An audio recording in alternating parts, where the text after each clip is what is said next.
Is all good over here. Little chat.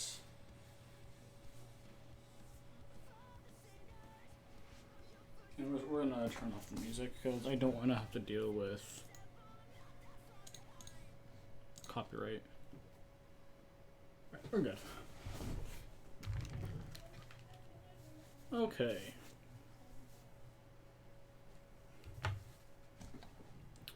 Let's let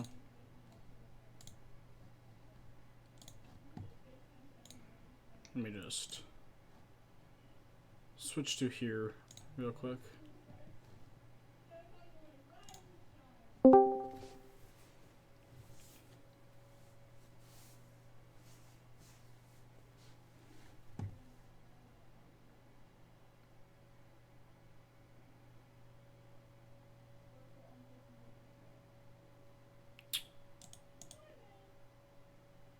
Alright. We're going to do a few things real quick here, then we'll be good to go with the stream.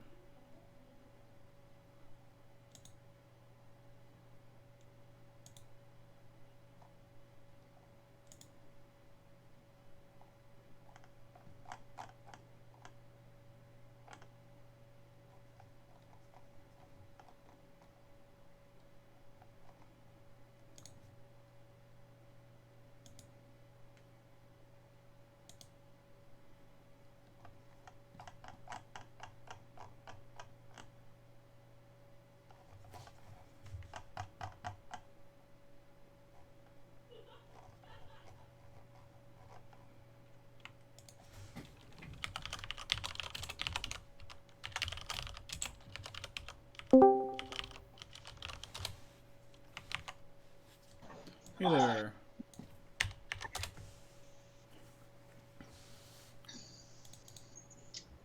I got MTGO open, so if you want to... Sweet. I'm just bringing everything in right now. Yeah, whenever you're ready, if you just start a trade, I got the 4 cards and a binder. Sweet. Yep, I just had a... Yeah, I'm just grabbing all my things from Mana Traders right now. Yep. Making sure the stream is working. It should work a lot better than last time.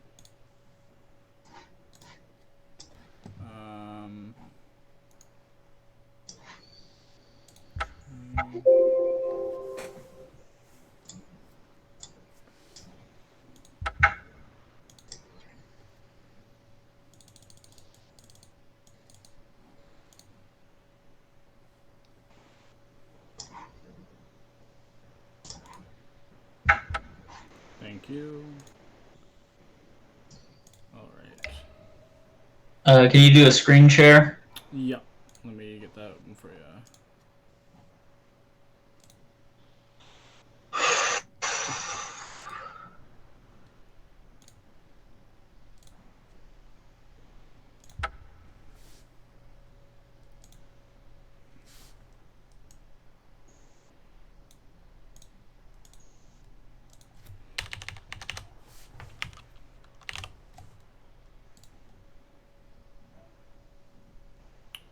Alright, let's get these ugly horrors out of here.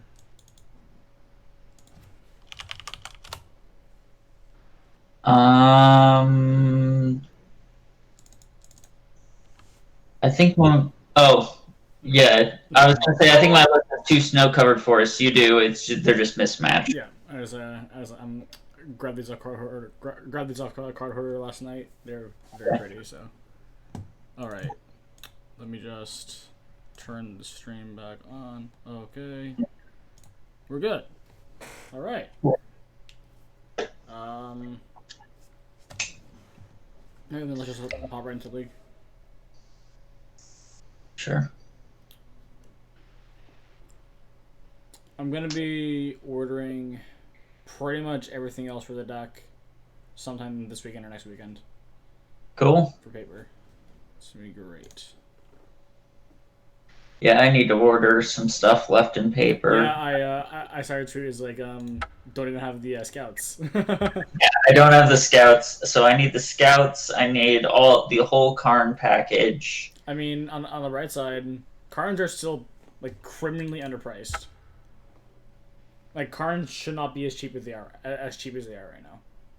Well, I know like Eldrazi, Tron, and Amulet is really big on Magic Online, but I don't know if the paper meta has like caught up. Well, right now the paper meta is non-existent. Right. Of course, coronavirus. Yeah. Yep. Good old time. It's like I was like, it's gonna be great because I'm gonna order all these cards and I can't wait to play them next year. Well, I mean, that might make it like a good time to order cards though, because like there's gonna be like lower demand right now. Yeah, exactly. They really need to fix the MPGO prize structure though, because like I feel like everyone's gonna be grinding Mitgo. Everyone's gonna be wanting to grind Mitgo. Yeah, there's so many more people on there here now than there was, a month or two ago, and still like the modern challenge payouts are like garbage. The EV on that is insanely bad. Yeah. I would mulligan this. Yeah, this doesn't do anything. This is alright. Yeah, I'd keep this. I'm not excited about this, but I think it's a keep and probably bottom Sun home. Yeah, I agree with that. Sunny TSA, hello, welcome to the stream. Alright.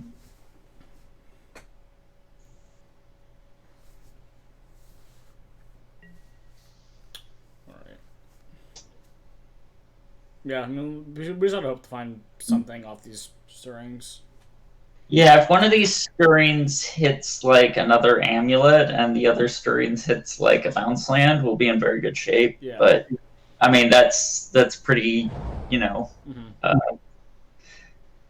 if we get like a bounce land and a Karn, though, that's not bad. Alright, so probably against E-Tron here. Yeah, E-Tron would be much better than regular Tron with this hand. Yeah. I like leading on Scout here. Yeah, I agree. Voice volume is on the low side. Is it now? Alright, here, let me... Is it? Seems pretty fine to me. That might just be you.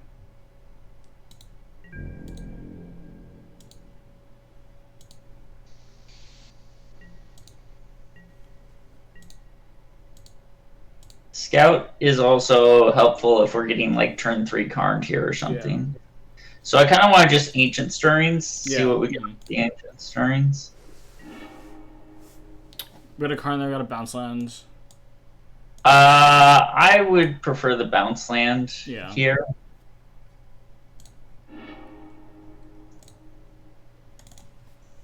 And then I'd probably maybe Castle Amulet?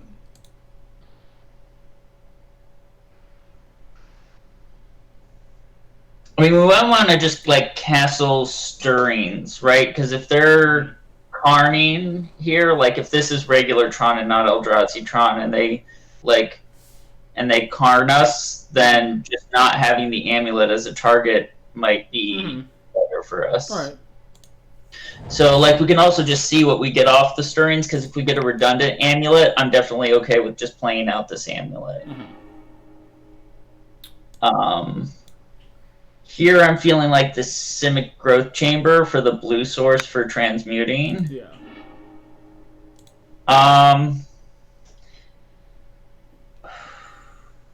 We could put in the Breeding Pool and Amulet. I mean, it's probably Eldrazi Tron, right? Given that we didn't hit anything else, I don't want to take the one non-land card in our hand taken by a Thought-Knot Seer, so I'm kind of inclined with just Breeding Pool Amulet here. I mean, we take 2 by doing it this way, other than the other order, but like I think there's hits off the Ancient Stirrings that would have made us want to hold the amulet. That's fair. Yeah, that makes sense.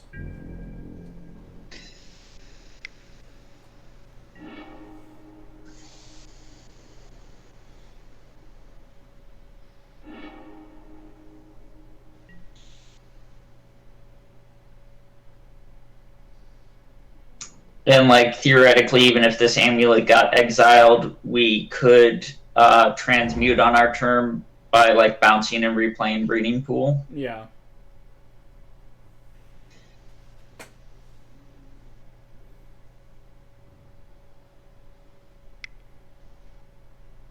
Good. Yeah, looks like Karn probably. Maybe not.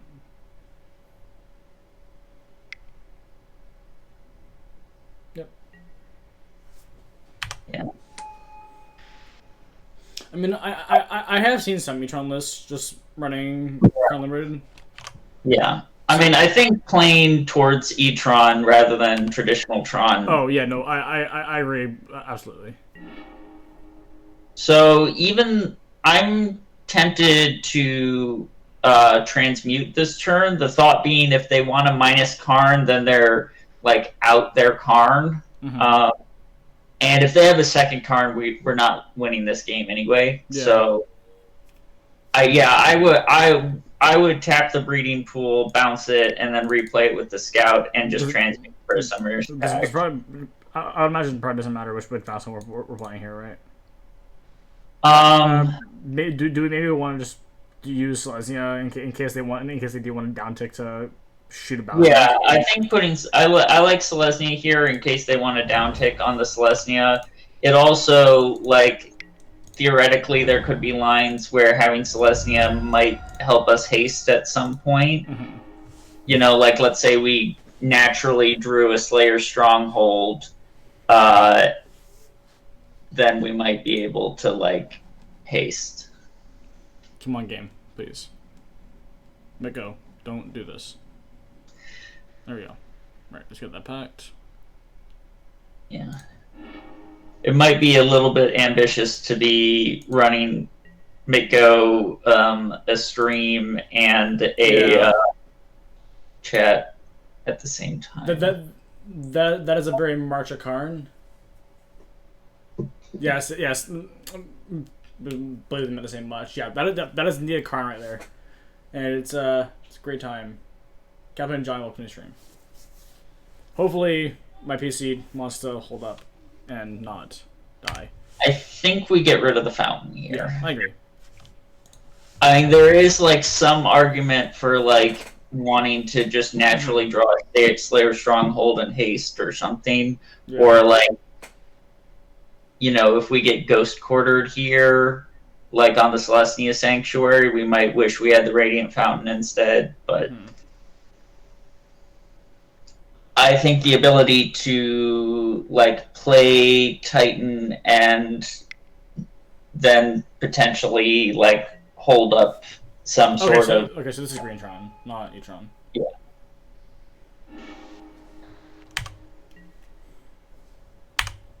Yeah, hopefully they just play a card that doesn't matter, like a Wormcoil Engine, or like an Oblivion Stone or something, because like, I mean, not that Oblivion Stone doesn't matter, but right now to blow an Oblivion Stone, they'd have to kill their own Karn. There's an Ulamog, so...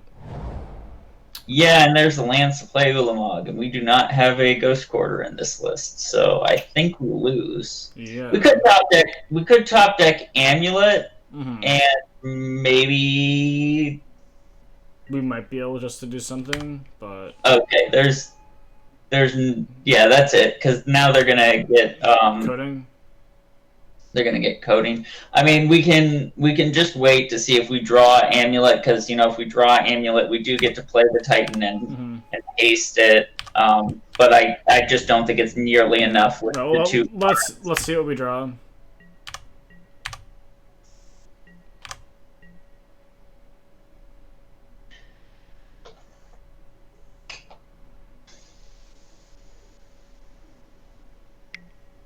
Sure. Right. Yeah, I feel pretty safe conceding right there. Thoughts on what's on time, Ben? I mean, Punt, you have a lot more insight as that question. What's the question? What are your thoughts on the what's on time ban? Oh, Once Upon a Time was a dumb card that never should have been printed. And I agree 1,000,000% on that one. So I like Ghost Quarter, Pact of Negation, and Beast Within. Yeah. And I definitely don't like Engineered Explosives, and I definitely don't like Radiant Fountain. Yeah. And for the last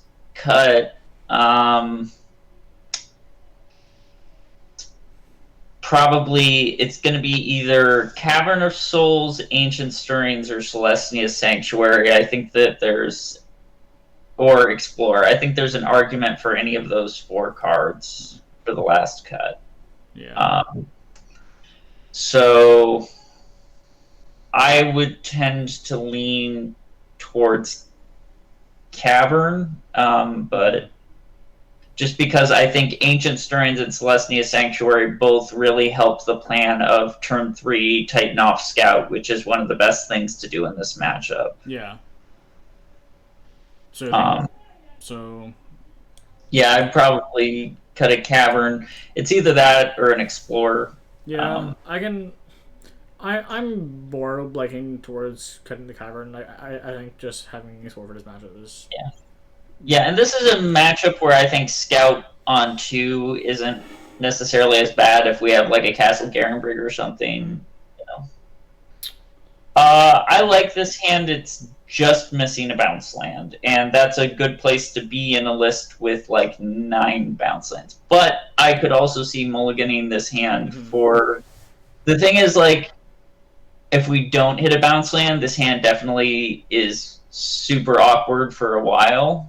I guess we don't actually get to play the Scout, so even if we draw the bounce... the fact that we don't have even a green source to play the Scout actually makes me push towards Mole. Yeah. I was thinking about it, and his hand, like, if we get the bounce hand, just, like, even on the play, doesn't do much. This hand's fine. It's really slow, though. I think we keep and get rid of Dryad, because I think we only want one of the 2 ramp sources, and I think Scout is a considerably better ramp source in this matchup. So going back to the Once Upon a Time thing, me personally, I think I will agree with Punt. The card should never have been printed. It is a general consensus on the fact that free spells generally tend to be busted.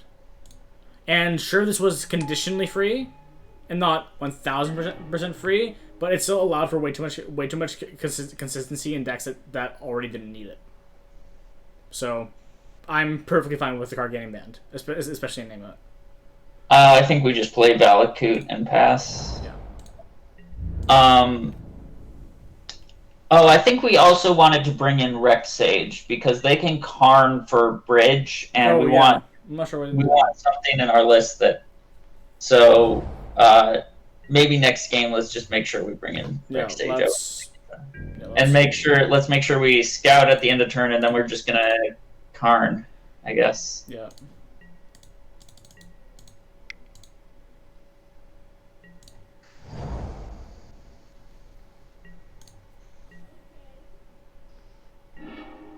Oh man, we really wanted to draw a bounce land there, but... Yeah, we sure did, but I mean, Karn's fine. Yeah. And I think we don't attack here. Mm-hmm. Just on the bluff or whatever. I don't think the 1 damage is important. Do you think that What's Time wouldn't have been good at a higher CMC? Like, if it was rather 2 green rather than 1 green? Like, and still had the free clause? Yeah. I think as a free spell, it's broken. Yeah. Probably Uptake and Go. I think, yeah, coding is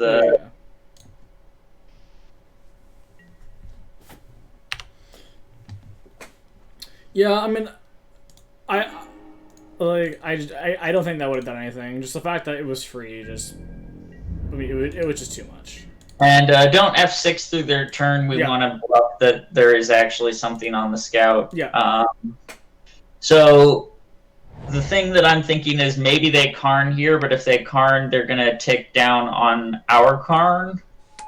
Okay, they have a Karn of their own, so our coding doesn't do anything. But that is theirs. So right. They can't coding us. Mm-hmm. They can still do things like Torpor Orb and Bridge that are bad for us. That's true.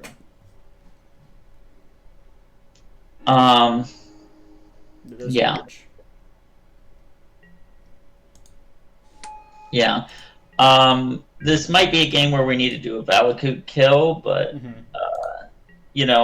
also just like not drawing lands, like I don't know. So let's start with stirrings. Got bouncing on ammo. Got a castle here. I think we grab the bounce land. Yeah. Mm-hmm.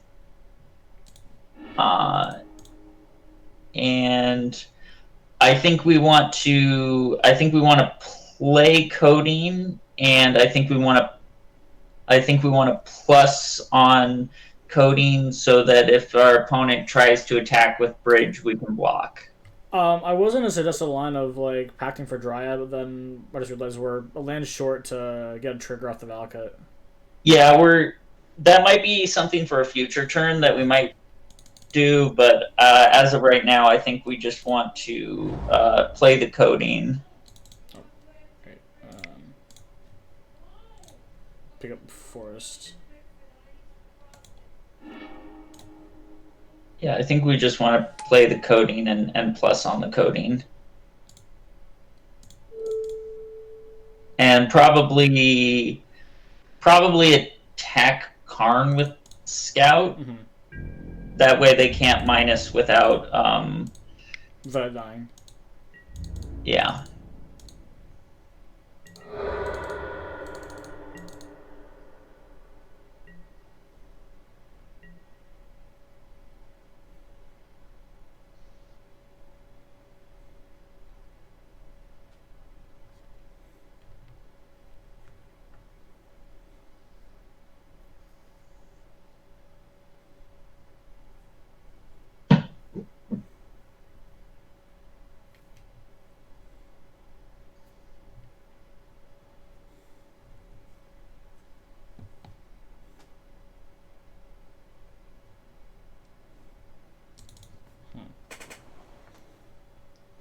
Yeah, I'm not feeling great about our position this game, but it's not like completely lost yet. No, we're in a okay enough position. I think we're in a bad position, but yeah. It's not over. Like there's still plenty outs. I mean, we mulliganed to a bad 6 and like had to keep a bad 6 rather than go to 5. Yeah. Like on the worst end of keepable 6s, and then our draw step didn't really agree with us. Yeah. So.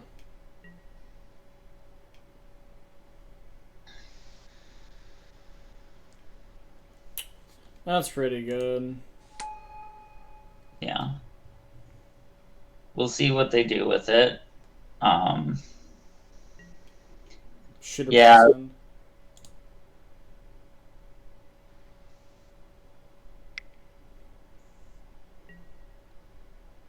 Yeah.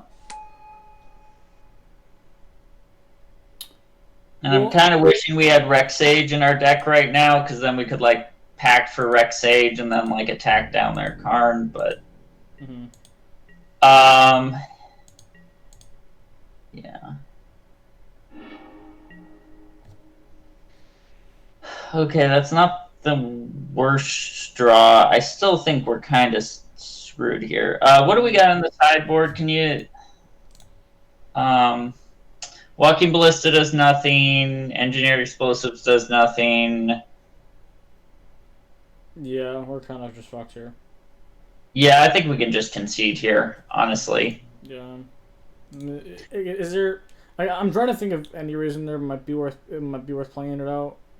No, I think the double Karn is just not great. I think we just had kind of bad hands, and our opponent went turn 3 Karn into turn 4 Karn both games. And we also mis-sideboarded too. So I don't think the Rexage would save us there, but yeah, it might prolong the game slightly because we'd be able to like pact for Rexage, blow up the O-Stone, attack into their Karn Liberated, but then they still have their Karn the Great Creator, and they still have their bridge, and we're paying for a pact next turn, and if they have anything that exiles lands, then we're dead there, and they're a Tron deck, so they're just going to be slamming relevant cards for the rest of the game. Like, I agree that it's definitely a busted free spell, but even if you casted a spell, it was still efficient. I guess I'm just wondering if the CMC was increased, it would have been a bit worse overall.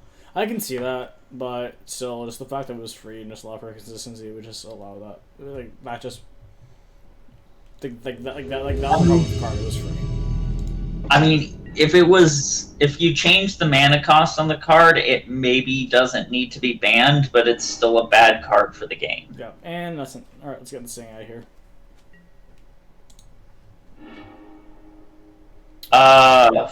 Yeah. Since so it needs an untapped land. Are we on the draw or the play? On the draw. I mean, I think we're pretty likely to hit an untapped land or an amulet, and we can even hit an Ancient Stirrings if we make our first land drop Castle Garen break. Yeah. So I'm comfortable with keeping this hand. Yeah, I would probably say keep and bottom Tolaria West. Is there any reason to maybe about bombing Pacts? Well, we need an untapped land for this hand. Like we have the mana to get to 6. Like we're gonna be able to get to 6 mana, and like all that Tolaria West is ever gonna want to get us as a Summoner's Pact anyway. Fair enough. Like this way, if they like Thoughtseize or Thought Not Seer or Titan or whatever they could do, like we should still be okay. Yes. Make go, please. Still, our hands have been pretty like bad. Yeah. It's just like this is like like our 3rd game in a row where we've mulliganed to a pretty mediocre 6. Yeah. Okay, well that's a good draw. Yeah, so I would lead on Castle. Yep. That way, if we draw Explorer or Ancient Stirrings, we can cast it.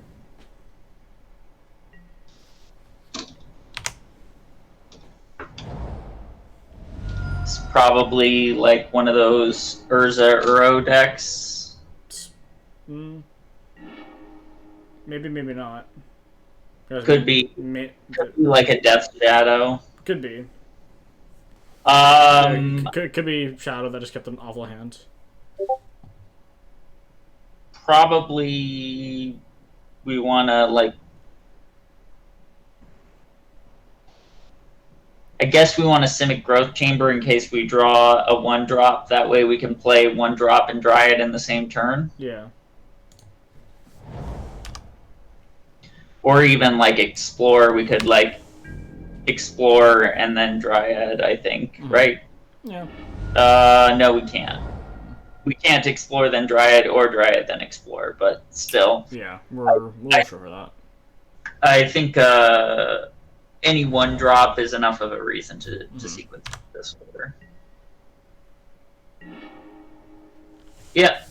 Rewarded. So Slayers, Dryad, Castle, Ancient Stirring. Yep.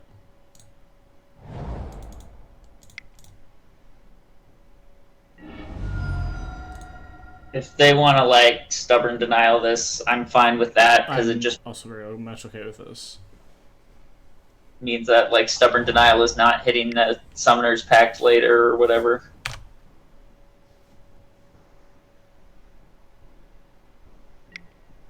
Pressure Dryad. Okay, that's okay. Yeah, we got a use out of it. Yeah. Yeah, take an amulet. Definitely want amulet. Yep. Yeah. So next turn, what we can do is we can tap our Simic Growth Chamber, use the blue to cast Amulet, and then Crumbling Vestige for 2 mana to activate, and then we can tap all our lands, activating Castle. Yeah. And then we can get Garrison and Vesuva and maybe we wanted Cavernous Souls. Maybe this is like an Urza Uro deck. Oh, it might be.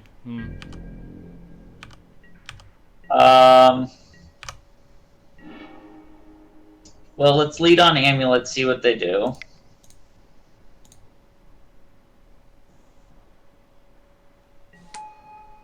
All right. Well.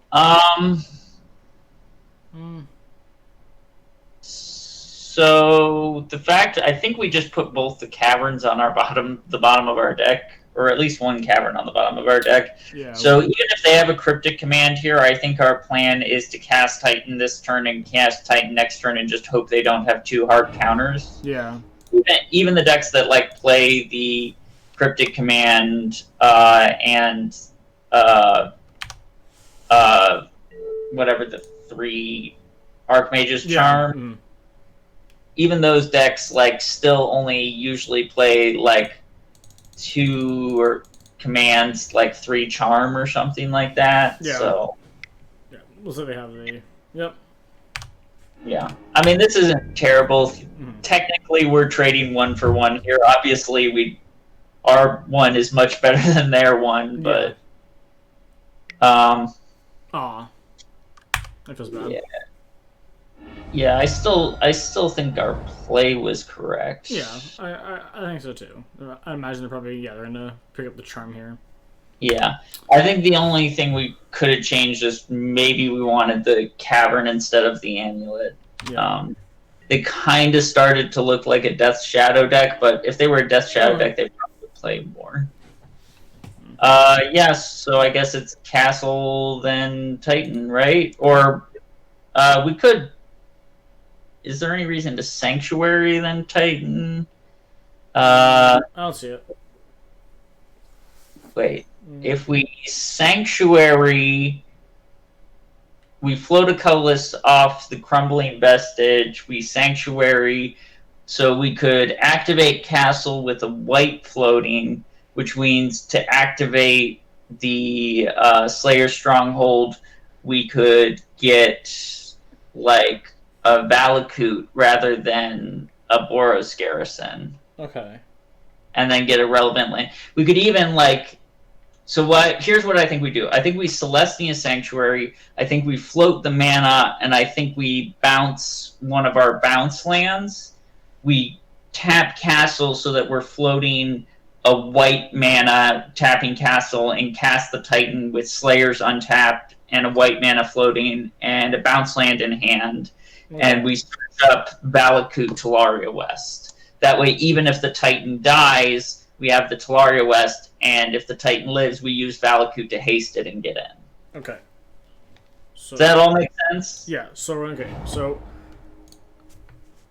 first just untap, let's just float the mana first. So let's tap Celestia Sanctuary, Crumbling Vestige, Simic Growth Chamber, and Castle using everything but the white. Alright, and then we're gonna pick bounce lands. And Titan using just the green. Yep. Yeah. Alright. So let's get Valakut Talaria West. Okay.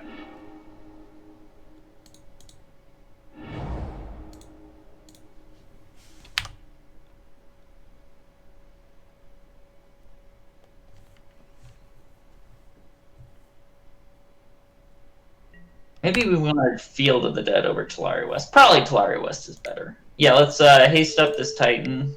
We're certainly getting Field of the Dead if we get to attack. Oh, but absolutely.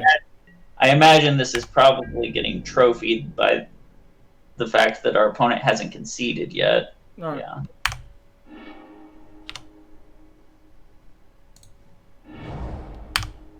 Yeah, but this way we were trying to haste, and we're also set up for Titan for next turn. So we're fine. They did. They have an Archmage's Charm in hand. Right, but we can use. Maybe we. Okay, I don't think we actually want to transmute this T-West yet. I think we want to wait, because if we draw a Titan, we want to use this T-West for Cavern of Souls. If we draw a Cavern of Souls, we want to use it for Summoner's Pact. Okay. So I think we just want to play Castle and pass.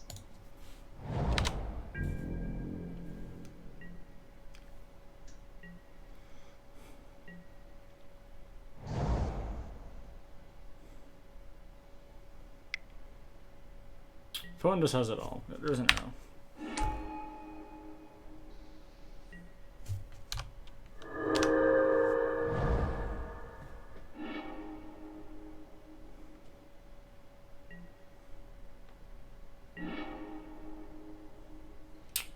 Okay. Right. I don't think we have an incredible amount of time. Mm-hmm. So I think we should transmute here. And I think we should transmute for Cavern of Souls. Because I don't think that we can win. We can't count on Summoner's Pact. That pact's just going to get countered. Mm-hmm. So I think we want to grab Cavern of Souls here. Like, the reason to grab Summoner's Pact is, like, maybe on the hope that, like, we can, like, Summoner's Pact and Karn in the same turn. But I think our best hope is to just transmute for Cavern of Souls and hope to top deck Titan. All right.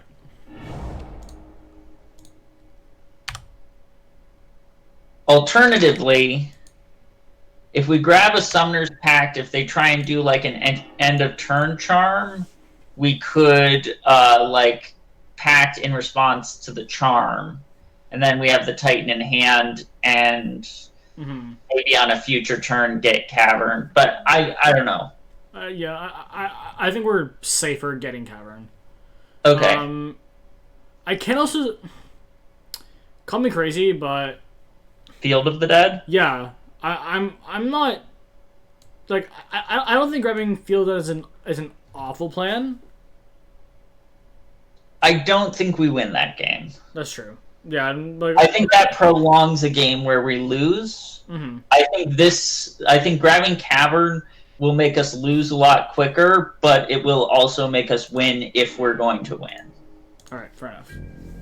Yeah, it's like, I mean, if we had like a Dryad or an Asusa in play, then it'd be a lot different, and I would be a lot more higher on getting Field of the Dead. Like, we can also we're trying to top deck Dryad or Titan right now. Yeah.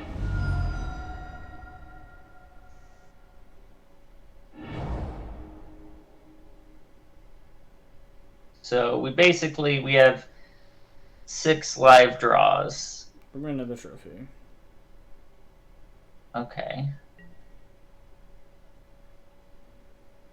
Well, like, that might have been their only counterspell in hand, too. They might just be, like, thinking we already have the Titan, and they're just using that, grabbing that, because they're like, these counterspells are useless, they're just going to Titan next turn. Mm-hmm. So that might actually, like, allow us to resolve a Summoner's Pact or a Karn that we otherwise couldn't have.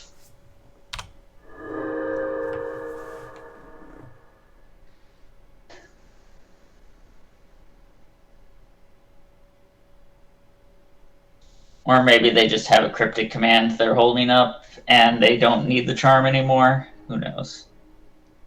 So I think we just probably play... we might want to play Simic Growth Chamber so that we could theoretically transmute and Cavern in the same turn. Okay. So yeah, I think Simic Growth Chamber probably pick up Crumbling Vestige.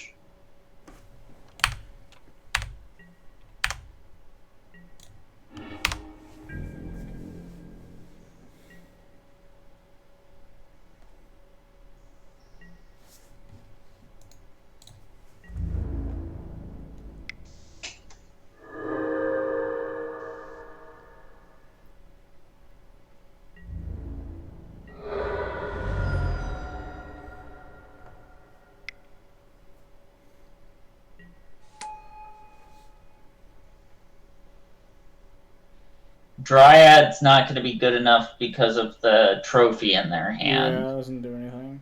Field of the Dead would be actually a reasonable draw, but... Cards... I mean, I would just play it, see if they want to counter it, you know? Yeah.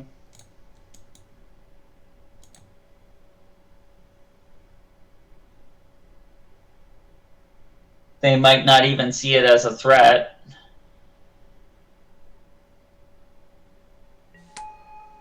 Okay. Okay. So let's go ahead and minus the Karn. Probably grab... Wormcoil?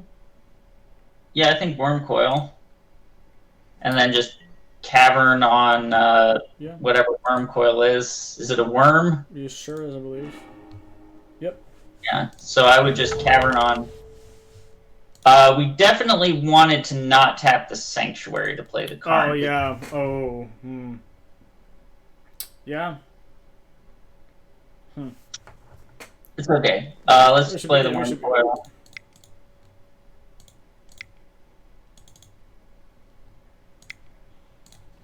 The nice thing now is that every turn now the Wurmcoil is both going to be threatening to block and to attack because of the Slayers. Yeah. I guess we wouldn't have had the mana to haste anyway, so it's okay. Oh yeah, you're right.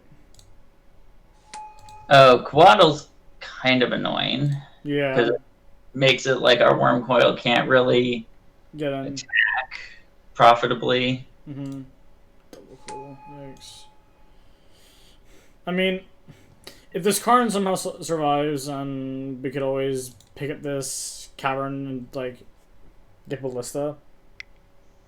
But... okay, well, that's gonna drown Wurmcoil.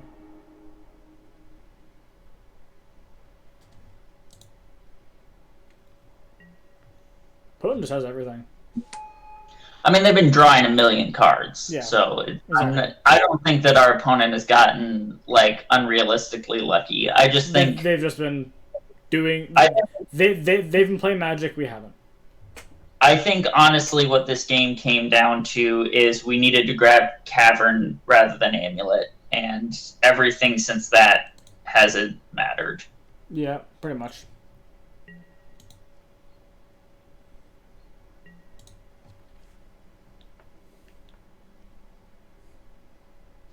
Yeah, they can, if they want, they can trophy this death.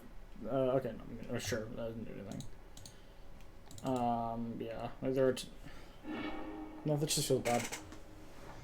This just feels bad. I want to just make sure you're using like keyboard hotkeys for like the yield through end of turn and stuff. Like you should be yielding through end of turn because like you're already down to 14 minutes, and this is going to be like honestly.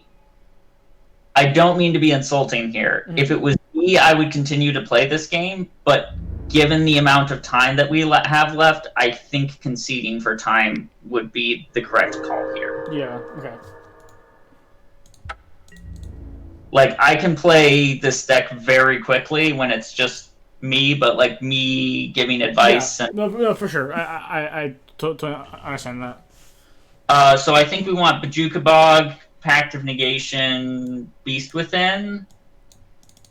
Do you want Uro because they're a Vachi's deck? And Uro's fine, yeah. Let's get rid of Engineered Explosives. We can get rid of Radiant Fountain. I feel pretty safe getting rid of one Celestia Sanctuary and probably an Ancient Stirrings. Okay. Yeah. And that just seems good to me. We could even keep the Sanctuary over a Stirrings, but I think this is fine. Yeah. Yeah. It's pretty easy mulligan, right? Mm-hmm. Yeah. All right. And that's a keep. I think we want to keep the Stirrings, so I would say... honestly, I think... is it crazy that I want to bottom a Titan? I'm honestly thinking the same thing, since... I mean, it's bad against Thoughtseize, but I think what we want to do is, like, Stirrings into Cavern of Souls, and then once the Titan resolves, I think we win, and I just want us to have our land drops. Yeah. Yeah. Sure, I probably should have left the breeding pool, but it's fine. No, we don't need to leave the breeding pool here. Well. So this is Amulet, I think. I mean, there's an argument for, like, trying to set up a turn 3 Karn. Mm-hmm. But I think we win better with Primeval Titan than Karn. Mm-hmm.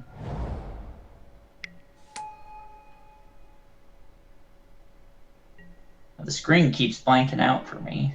Alright, okay, well, there's the Cavern. Yeah, so don't reveal the Cavern. I'd rather take 2 life, then reveal the cavern. So I just play the breeding pool and explore and growth chamber, bounce the forest. Maybe we were supposed to cavern amulet. Yeah, cavern amulet is probably better. Yeah. Yeah, I was just too worried about playing fast that I was dumb there, but we still get to Karn on our turn. Yeah, we definitely just forced Karn.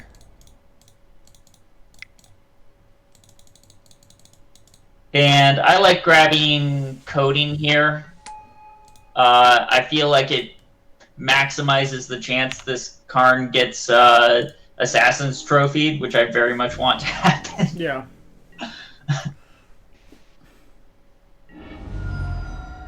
And like if they don't Assassin's Trophy our Karn, we probably just like win. Yeah. Since they just won't be doing anything. Sure. Yeah, so now we're just gonna like coding, target the breeding pool plus the Karn, play the amulet.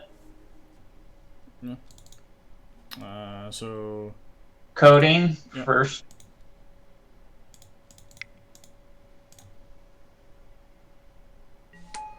Target breeding pool. I'm taking Karn.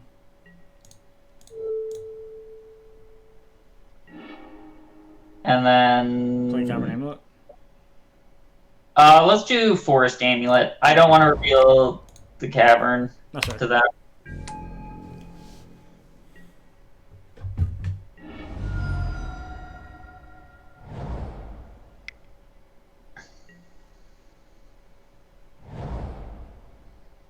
Not that the information matters much at this point, but yeah. I also think there's if we were thinking we might play the bounce land next turn, it sort of makes sense, but I think we're going to be holding the bounce land anyway. Plague Engineer, sure. Yeah, I'm not sure why they would have brought that in, but they have. It's here. It's a thing.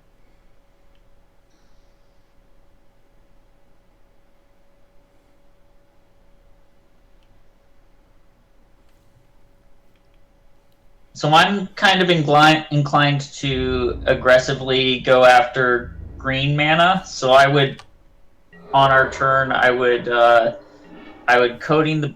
Oh, then they're dead, right?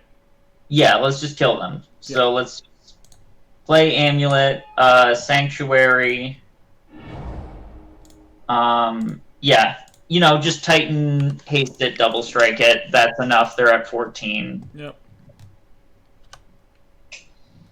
That's the nice thing about this deck, is just sometimes you just, never mind. I'm making all these plans about how I'm going to slowly, smother them to death over time, and nah, it's just, they're just dead.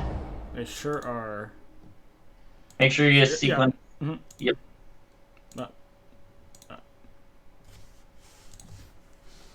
Okay, easy game.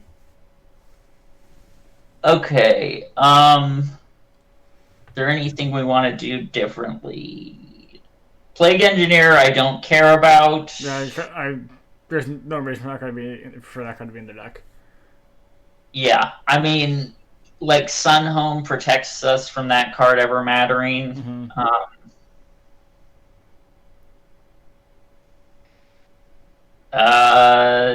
Yeah. Yeah, I think I like it as it is. I think I like Stirrings and Sanctuary more than any of the other cards we have in our deck right now. Yeah. I like this. Yeah, this is good. Wow, it's fine. Yeah, finally have a keep with 7. It's not like the most amazing 7, but it's got an amulet, it's got a ramp spell. It's a 7 that does things. We're not complaining. Yeah. Castle's not a bad draw because that means turn 2 we get to go Castle Explore, and if we top deck a Titan, we have a turn 3 Titan. Yeah. We have 3 draws for the turn 3 Titan because of the Explore and 2 draw steps. Yeah.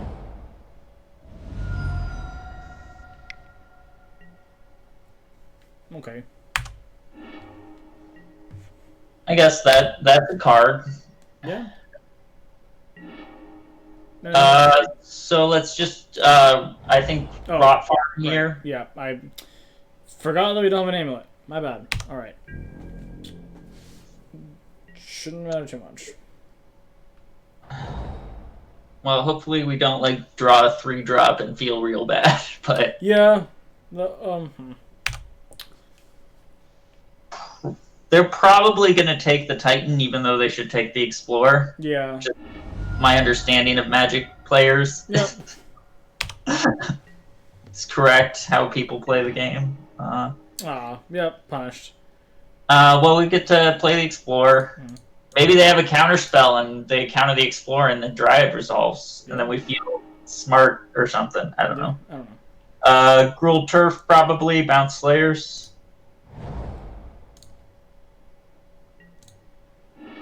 We have one more play. Probably T-West? Yeah, T-West makes sense to me. We might at some point end up, like, if this Dryad resolves, we might end up, like, transmuting the T-West for a, Valakut. Yeah. We'll see what they do here.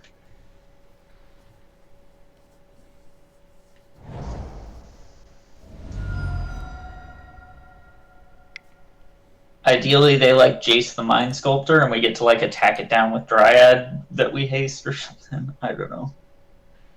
Thoughtseize, probably goodbye Dryad. Oh, goodbye Beast Within. Maybe they have Ashiok? Yep, there it is. Okay. Well, if they minus the Ashiok and we get an untapped land here, we get to just kill the Ashiok. Yeah. Amulet might also be enough. I'm not sure. We do not get to just kill the Ashiok. So let's lead on Ancient Stirrings. Because if we get a Karn, I think we'd rather Karn than Dryad. Yeah. Yep. There's a Karn. Yeah, I think we wanna resolve the yeah, I think we want to resolve the Karn because next turn we can haste the Dryad if it resolves. Well, maybe we just want to be making land drops, though, and we're threatening to kill the Ashiok with the Dryad. They have to deal with the Dryad on the board. Yeah, actually, I think I like Dryad on the board. I like a board presence that threatens the Ashiok, and I like making land drops. So let's play Sanctuary, and then bounce whatever land, and then replay whatever land we bounce. So either T-West or Castle, and then just replay that land. I just want to have max mana next turn. All right. Right? Okay. But I also want to hold the bounce land in hand. Yeah. Because there's definitely situations where we want to have the bounce land in hand. Mm-hmm.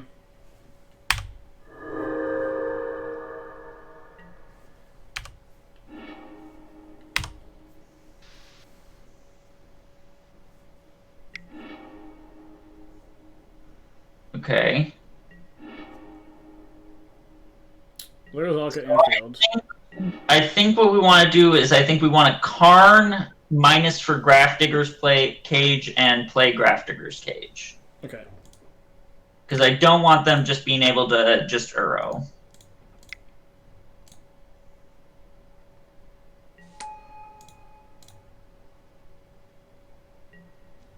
And I don't want to expose Slayer's Stronghold to anything right now.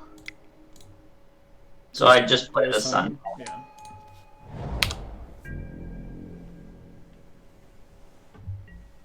So next turn we should be able to minus for Worm Coil, play it and haste it if it resolves. Yeah. Yeah, because we can make green, flip the red, white, and you can use the blue and the one, and then we can use Castle to Worm Coil.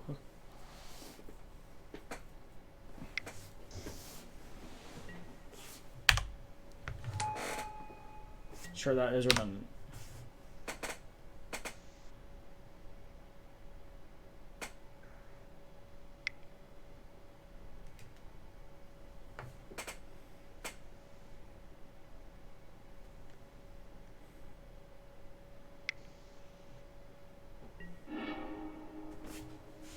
Okay. Well, that's kind of rough, but if we get regular forests, right? Or no, you're right. Sorry, I thought we had a snow-covered forest in play already. It got exiled off the Ashiok. Yeah. You did it right. Mm-hmm. Yeah, if we hit a creature, we can haste it into the Ashiok. There we go. Magic is so easy. I know, right? So just make sure you don't... Yeah, just float the red and the right. Yeah, and then... Yeah.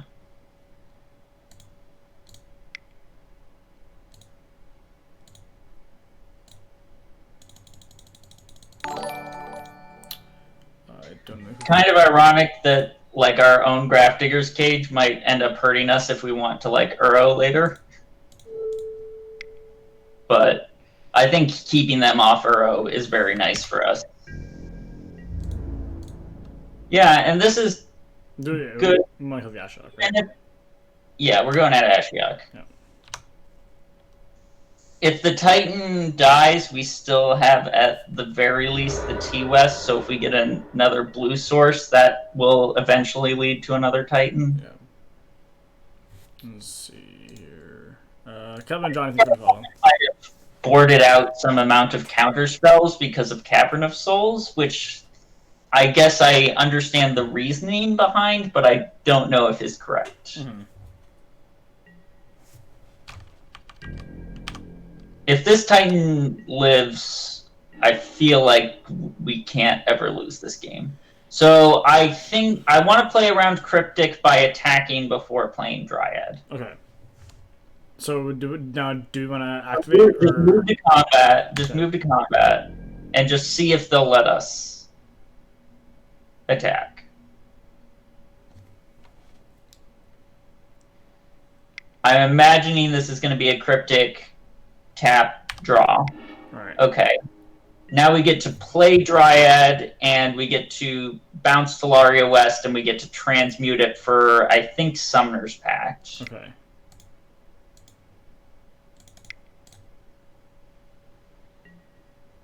No. There's an argument for Valakut, but I think Valakut is exiled. Alright, so yeah, let's just transmute Talaria West, and pick up a Summoner's Pact. Like, there's also theoretically an argument for Field of the Dead, but I think the fact that they have to... Field is also gone. Oh. Yeah. Sorry. They had an Ashiok turn where they're down to a hit. Field, Valakut, Pact, and Bog all in one. Alright, and easy game. Certainly not an easy game. Well, yeah, we had to beat Ashiok. I'm saying, No, I get what you're going at, but like that was a grind. It sure was. It sure was. All right, well, let's just. Karn showing. Mm-hmm. Karn's a very good Magic card. Well, I mean, let's get that 80% as we say. Yeah. I think. I mean, we got. I think both our games that we won so far, like Karn was extremely relevant. Yeah. Guess we would like to be on the play. This is fun. I like this. Yeah. Nice play. I'm D'Artagnan with Good Games. Those were good games. Thanks for the games, my guy. Alright. Well. Yeah, stirrings. Let's see what we get. I think the forest so that we can play the Explorer on 2. Yeah. Because forest means we get to explore on 2, and I think if we miss on all our draws after this Explorer, we'll just Karn on 3. If we like miss on all our land, things. Yeah. That Karn's a beating. Yeah, Karn's a very, very good Magic card.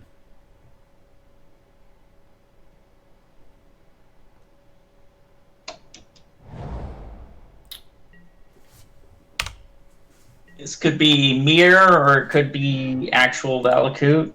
No, that'd be hilarious. That's something to explore. Yeah. Could also just be like one of the Titan field decks without Amulet. Yeah. Play Forest, play Strings. Or do you like the bounce in here more?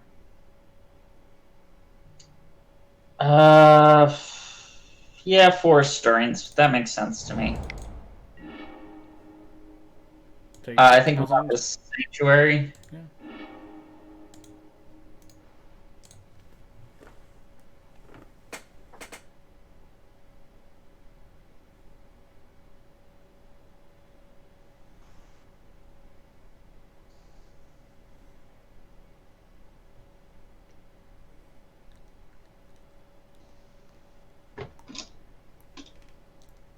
Explorer is such a good Magic card. It sure is.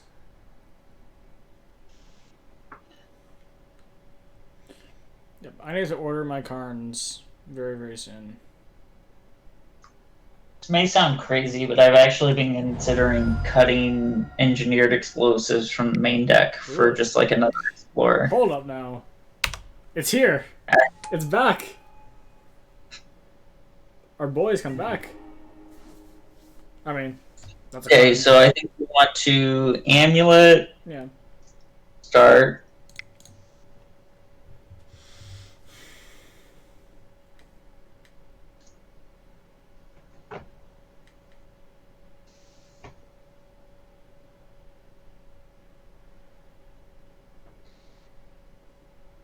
I think we just want to like play Sanctuary, bounce Forest, Dryad, replay Forest, probably. Yeah.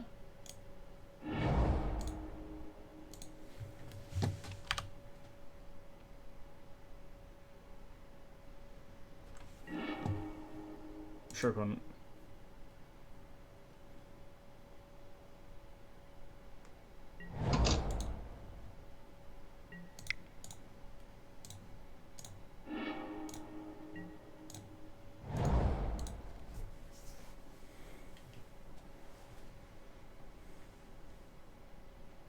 We should be set up for the kill next turn. Yeah.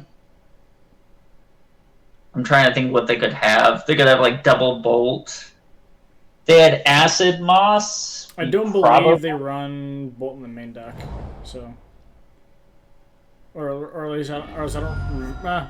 Maybe they do. I don't remember. It's been so long since I've seen this deck.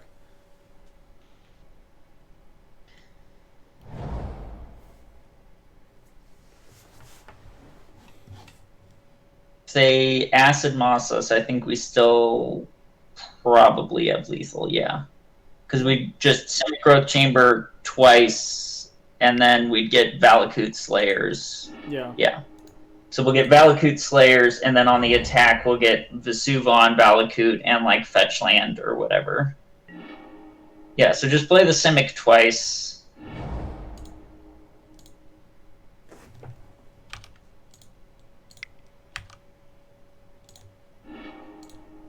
So we won't get any like Valakut triggers off our first Valakut, but we just want to make sure we're able to Vesuva our first Valakut. Yeah.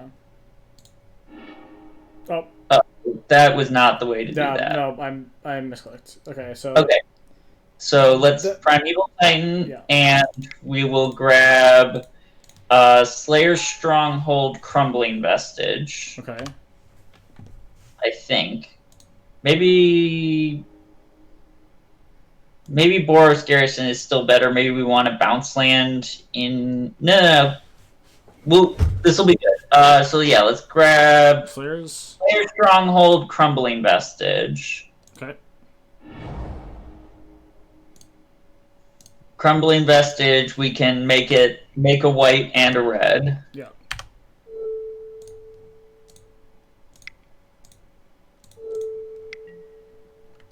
And let's attack. And let's grab Valakut and Fetch Land, probably. Yeah, that should be lethal, right? That should be 1, 2, 3, 4, 5, Yep. 6.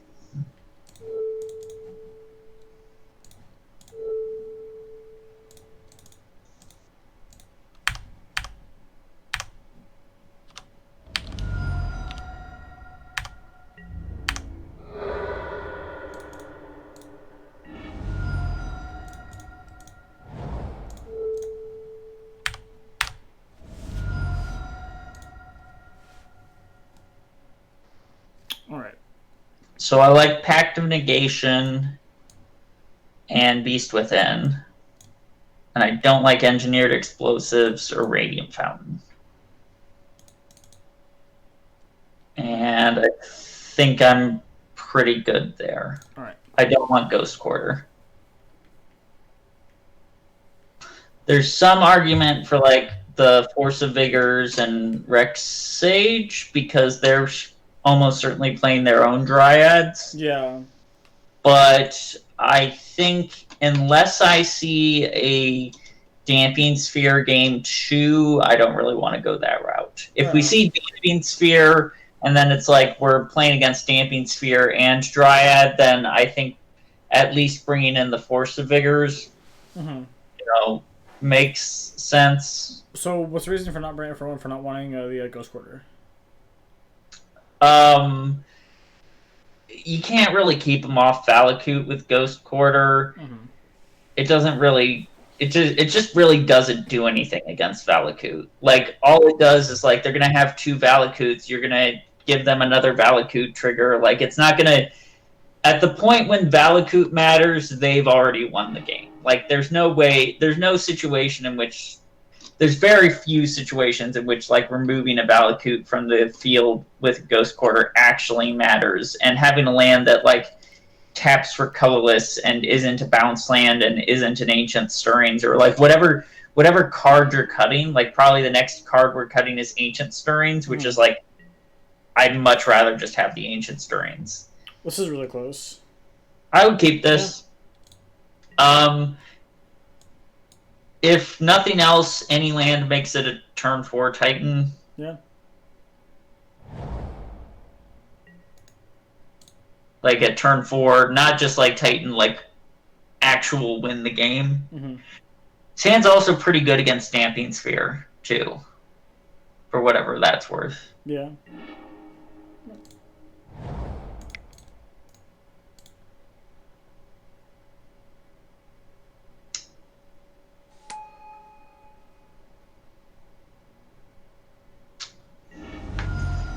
Basic Force actually a little bit awkward here because now our castles we don't get to untap twice. Yeah.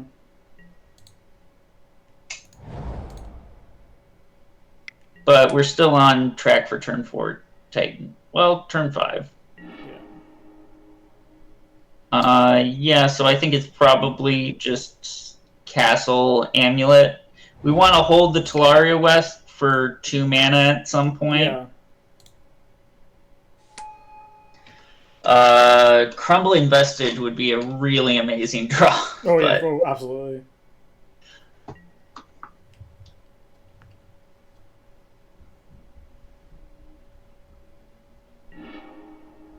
Oh. Okay. Okay. I mean, that sucks, but they're also, like, they've now used 3 cards to try and slow us down, and we are on track to just play 6 lands, then play a Primeval Titan. And plus the Beast Within, so... yeah, so I don't want to play the Beast Within immediately, because I don't know if I want to hit Sphere or land. So let's just play the Forest and pass.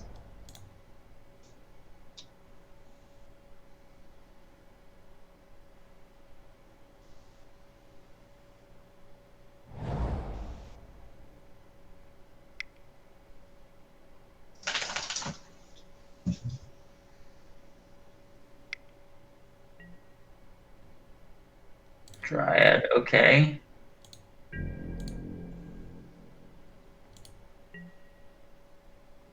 Do we maybe want to...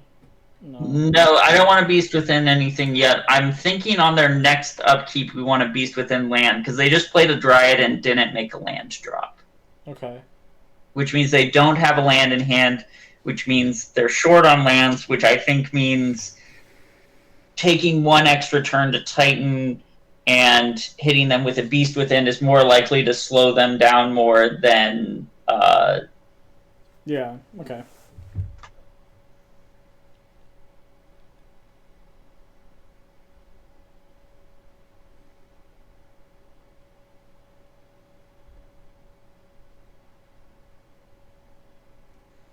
Like, the fact that they have Dryad makes me want to just slow them down as much as possible, because I think we only win this game if they never resolve a Primeval Titan. Yeah. So I think we want to play T-West tapped here, and I think on their upkeep we want to hit the Cinderglade with a Beast Within. Okay.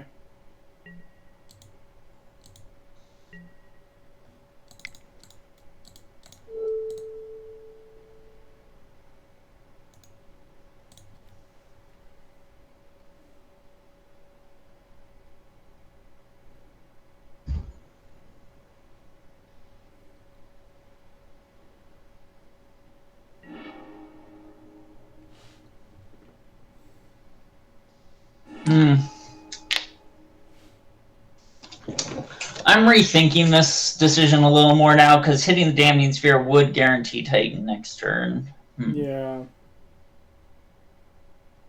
I don't know, but they did miss a land drop. I don't know. It's a tough call. We're gonna back for what? Secure Tribe Elder? Alright. Makes sense. Yeah. I don't know why they're fetching here when they can just tap their mountains for green. Well, it just feels like they have to. They need the fourth mana because of Damping Sphere. They could tap the fetch land for green. True. Just feels like a potential less Valakut triggers later in the game.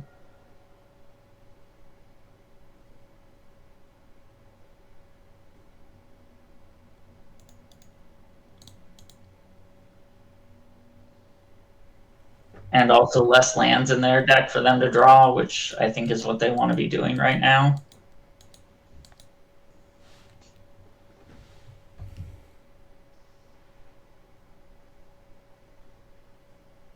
Force of Vigor on double Amulet was pretty brutal. Yeah. That's not the land we want to draw. No, it's not. I think we play the castle here. Yeah. We're still in reasonable shape if we draw an untapped land.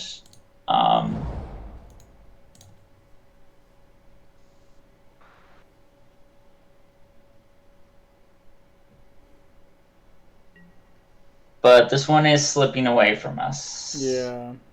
I definitely think, I don't know, the fact that they had that Summoner's Pact, maybe going for the land was right, maybe going for the sphere was right. I don't know. I definitely think if they ever got to Primeval Titan, there's no way. Yeah, no. I think Widow was fine. Like missing out on Titan kind of sucks. If we draw an untapped land, we're actually in good shape, though. Because we get to get another we get to get like another Talaria West, and that sets us up to next turn transmute for Pact of Negation. Yeah.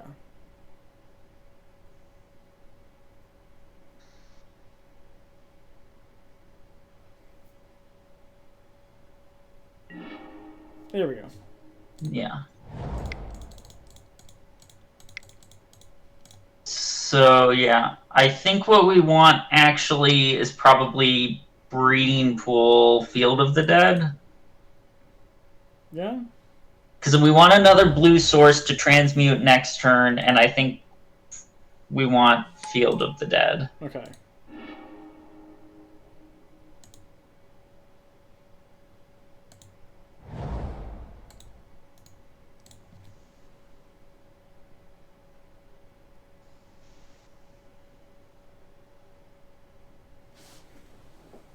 And if we can go one turn here without them tightening, I think we got this one.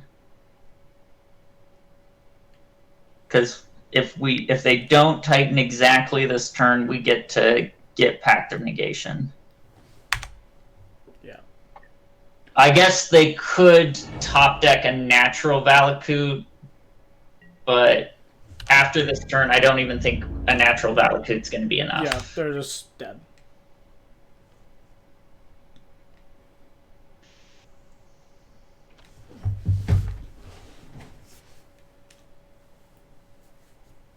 Yeah, so we're going to float 3 mana. We'll play the Rot form, bounce the Talaria West, transmute the Talaria West, attack, and get 2 blue sources.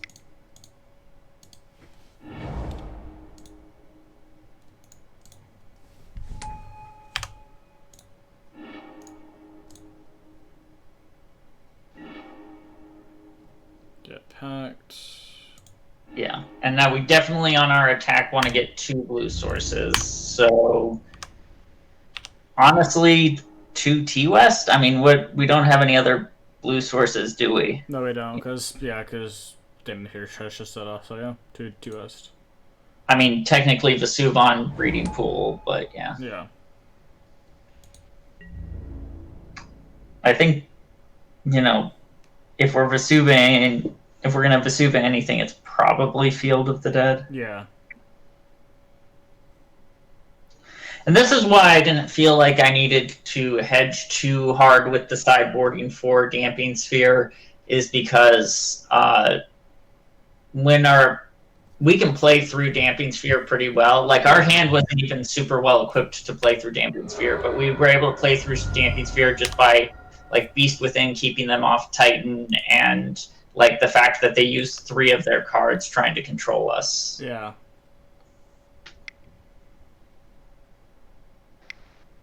Somebody wants to get their Primeval Titan countered.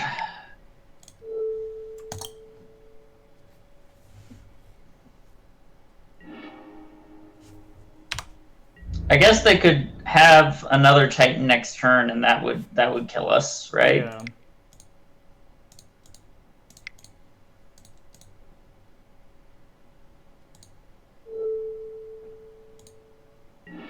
Or Escape Shift. Escape Shift would be good enough. Yeah. Yeah, let's just attack with everything and play a post-combat Primeval Titan and just hope they don't have another Primeval Titan or Escape Shift. Yeah. Vesuva, Field of the Dead, and... Buzzend? No. Slayer Stronghold? Yeah. Yeah. I like that. If, like, by some miracle our board got wiped, I don't imagine that happening, but if it did, we could, like, Titan and get Crumbling Vestige bounce land, and... Yeah.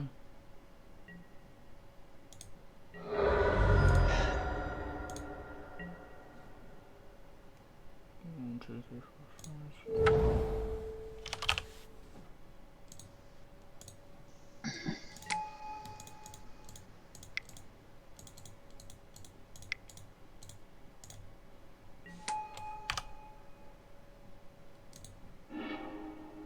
Probably just want to get, like, Valakut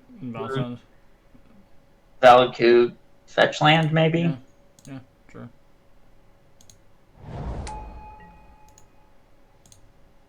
I don't know. Nothing matters anymore. It's just, do they have Titan? Yeah.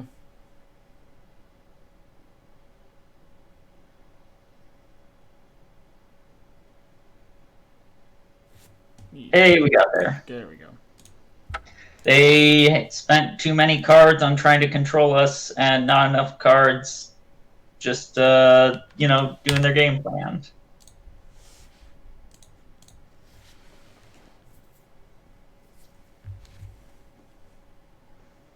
Alrighty.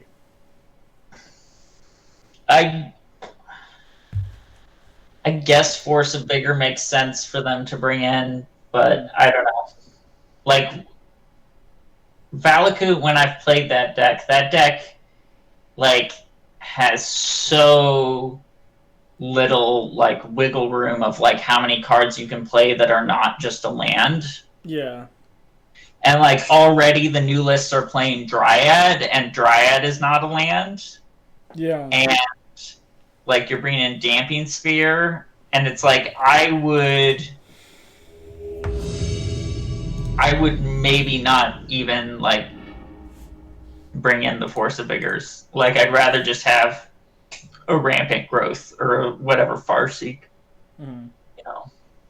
Explore.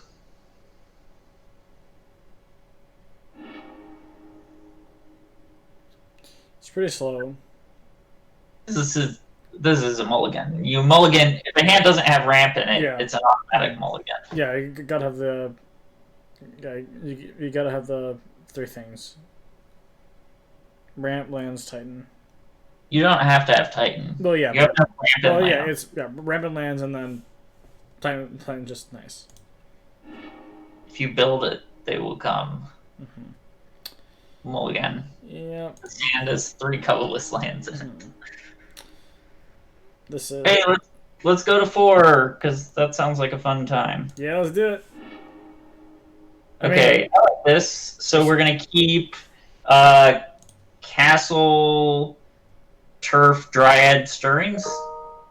Start this right here. All right. Because we kind of want a forest off this Stirrings, or maybe now. Yeah. Oh man, I wish we had those Cavern of Souls that we just put on the bottom. Yeah.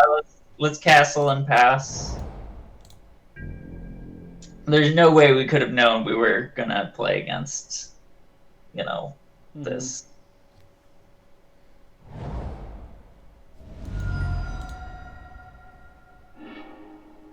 Yeah, so let's Stirrings.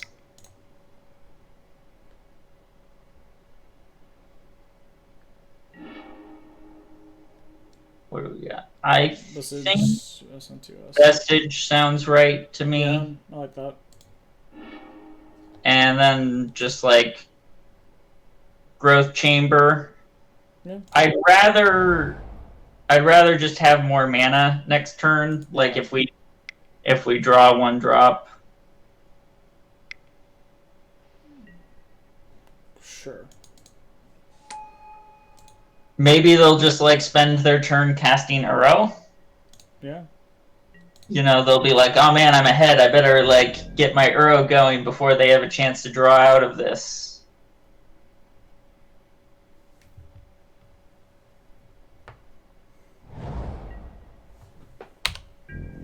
Nope. Okay. I guess they have a charm and we lose, but cool. Magic is a fun time. I mean, they might just be waiting till after combat to cast whatever but... Uro, you wanna... Do it. Come on. The card's so good!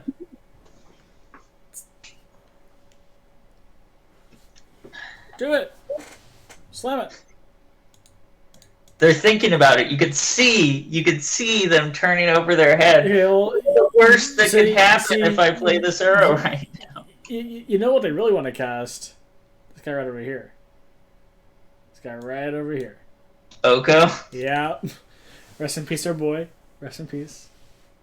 Nah, he didn't know. He deserves to go.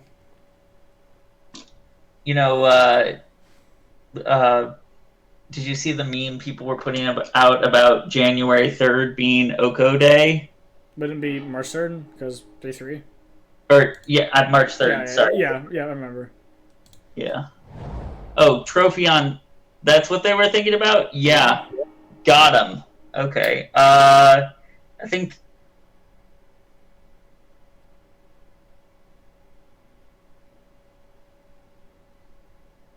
Castle Pass. I don't want them to know we have... I don't want them to know we have the Valakut. I want to keep the bounce land in hand for repeated Valakut triggers. Okay. And so I think it's just Castle Pass. I do think that this is a situation where concealing information is good, because I think the moment they know we have a Valakut, they're going to perceive Dryad as more of a threat and hold up counter spells. Where right now they might not even see, like, what they might say to themselves, what's the worst thing our opponent could do on 3 mana, and they might just, like, cast an Uro. Okay. Or a Jace, or whatever, Jace would also be terrible for us, but... Yeah.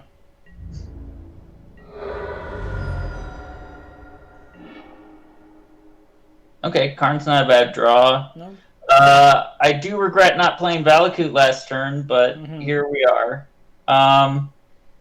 They have all their mana up. Do we just play Valakut and pass?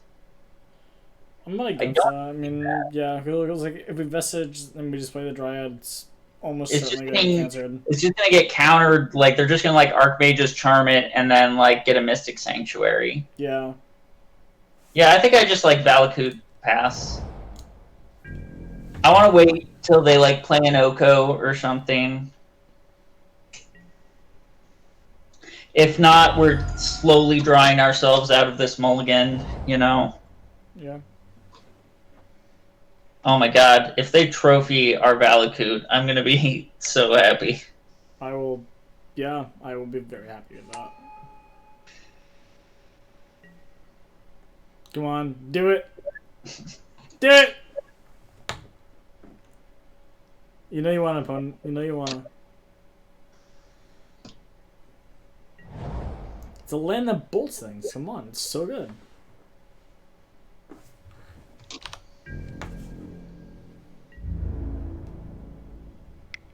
I don't think they're sold.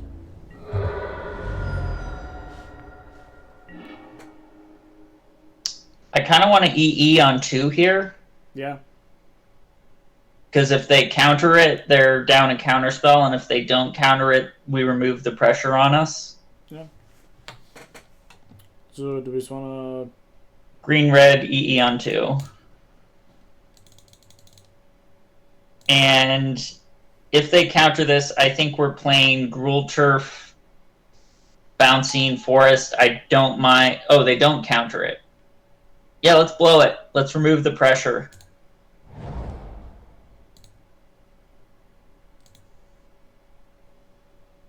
Because this also makes a Karn better if it resolves, and it also encourages them to cast an Oko, which is... Or not Oko, Uro. Yeah.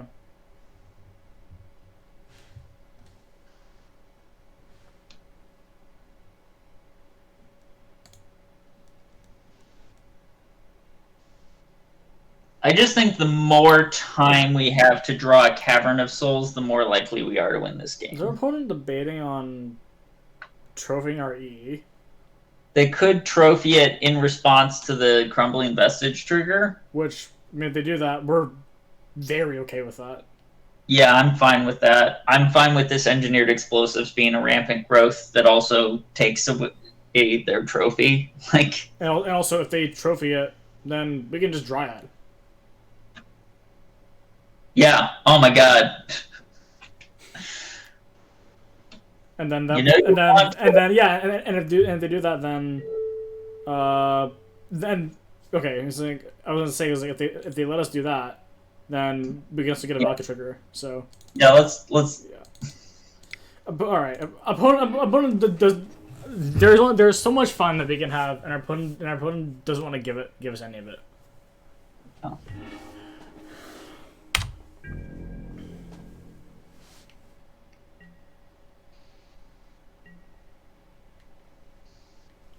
Like, at some point, they're just gonna, like, slam a Jace or an Urza, and we're just gonna lose. Yeah. But...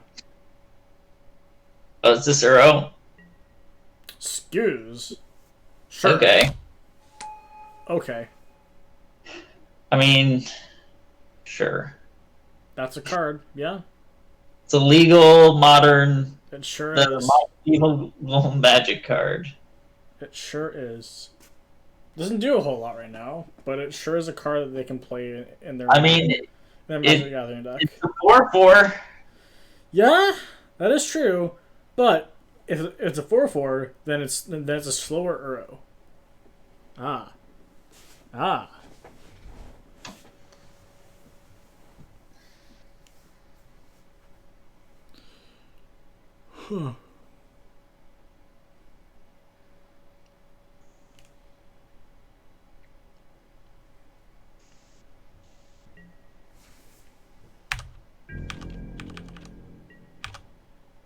I think I want to play the Karn because I think there's a good chance it resolves. Yeah. And then they just attack it down. But that allows us to, like, maybe get a Wormcoil Engine into our hand, which could be good later if we get a Cavern Ever. Yep, so it's send Karn.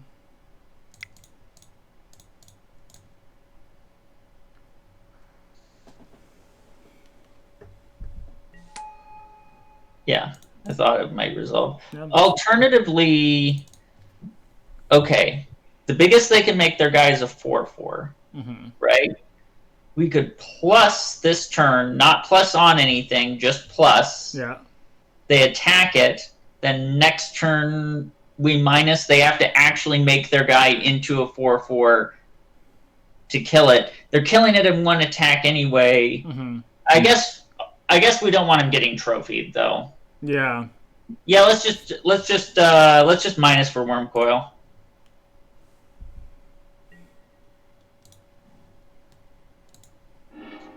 And let's just turf and pick up Vestige, I guess. Yeah.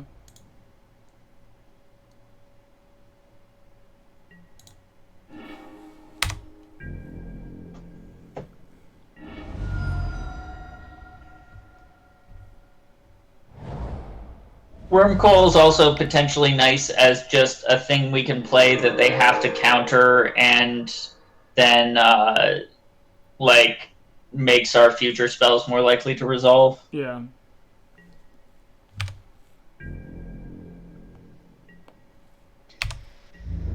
We also are setting up for eventually getting a turn where we get to try and double Dryad.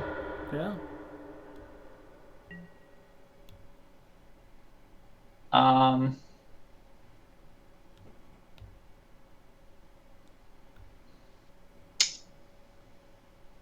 Okay. I think I like Dryad here. And the reason is, if it resolves, we can transmute for Cavern of Souls. And if it doesn't resolve, we can play the second Dryad. And then that Dryad probably resolves, and we have a Dryad in play, which they have to deal with. Okay.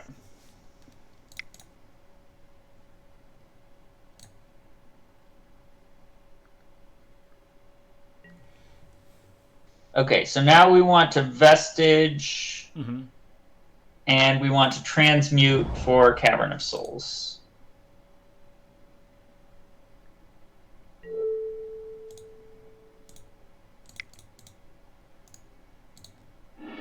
And I don't think we want to play Cavern of Souls for the Valakut trigger yet, because we know they have Trophy in hand. I don't want them trophying.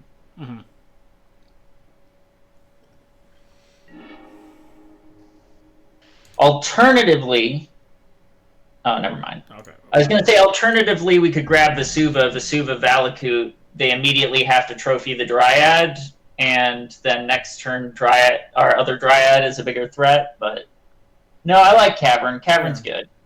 It's a more safer line, I think. Right. So this means next turn we get to Summoner's Pact. They counter the Summoner's Pact. Then we Cavern of Souls on Worm and play the Wormcoil engine. Or if they don't counter the Summoner's Pact, we obviously just win. Yeah.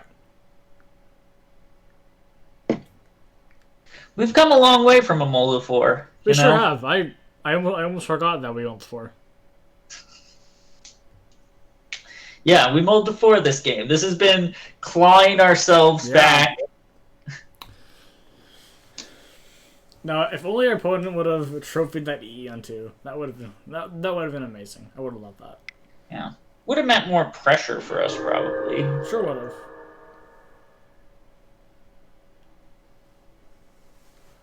They're thinking about trophying either Valakut or Dryad here, I think. Oh, Cryptic Command on Gruul Turf? Did they pick up Mystic Sanctuary? I believe they did. Yeah. Huh. Yeah, they... Maybe they are. Maybe they think, okay, the Cryptic isn't countering anything anymore. Okay, this makes zero sense. They just spent 4 mana to do nothing. Yeah. Sure. Oh, you know what it was? Enable Revolt, I guess? Oh, yeah, because they did have a flesh hunt. Makes sense. That's a convoluted way to enable Revolt. Convoluted is definitely the right word for that one there. Thoughtseize. Okay. And we know they have Cryptic. So I imagine they take the Wormcoil here.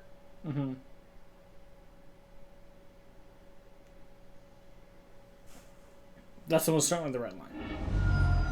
No. Oh, well, maybe they think, okay, I'm just going to tap or bounce this worm coil every turn for the rest of the game, is their line of thinking.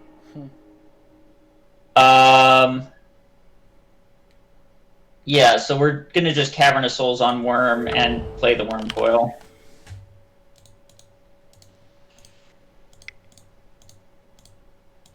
The nice thing is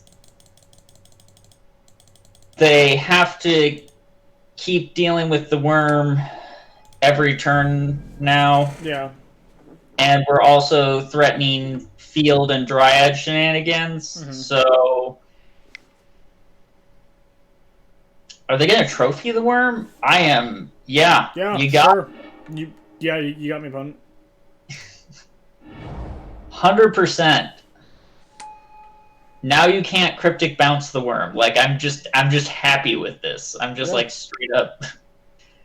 I guess now they can push one worm token. Okay. I kind of see what they're going, but now we're going to be able to get Field of the Dead active. Yeah. So we're not going to block here. Well, okay, sure. Double push. Multiple Fated pushes on that. Sure, we're okay with that.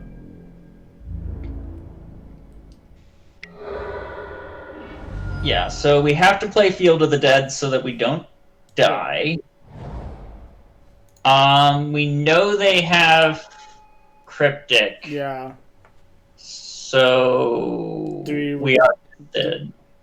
Right? They end of turn Cryptic, bounce zombie, or they just tap creatures and exile our worm and kill us. Yeah. Yeah, we can. We can just same act the Dryad, see what they do. Yeah, see if they make the play. No, don't. Oh.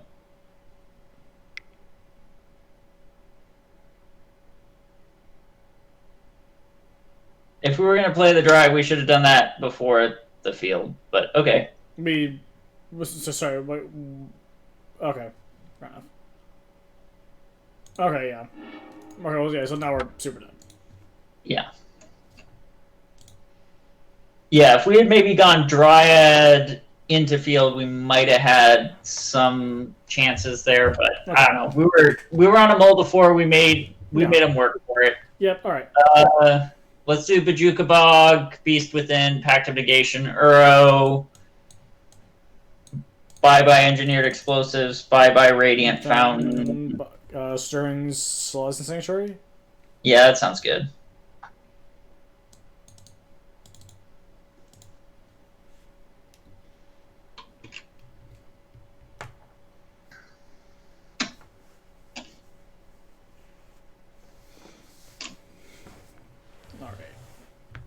I think we gave ourselves good chances that game. I think knowing that they had Cryptic in hand, our correct play was to play the Dryad, let them counter that with the Cryptic, and then play the field after the Dryad. Yeah. But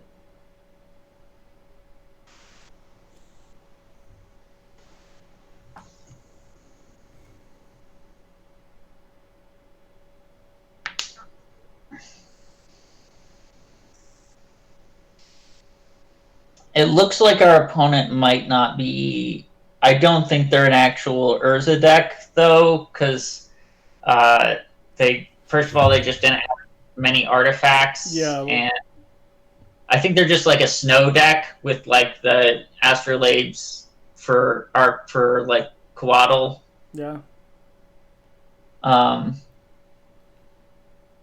Which I think is good. I think we have a better chance against this kind of control deck than like an Urza control deck. Yeah. Because like the other just have more pressure, right? Right. Like just the ability of Urza decks to just slam one of the best threats in Modern on the board while also holding up counter spells in the same turn is tough for us. Decks like this have to constantly balance between holding up interaction and playing threats. Yeah.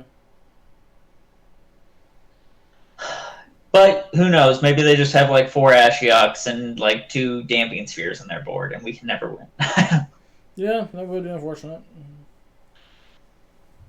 What I really think decks like this need to start playing more of, though, is Shadow of Doubt. I think Shadow of Doubt is the most underutilized anti-Titan cards. Mm-hmm.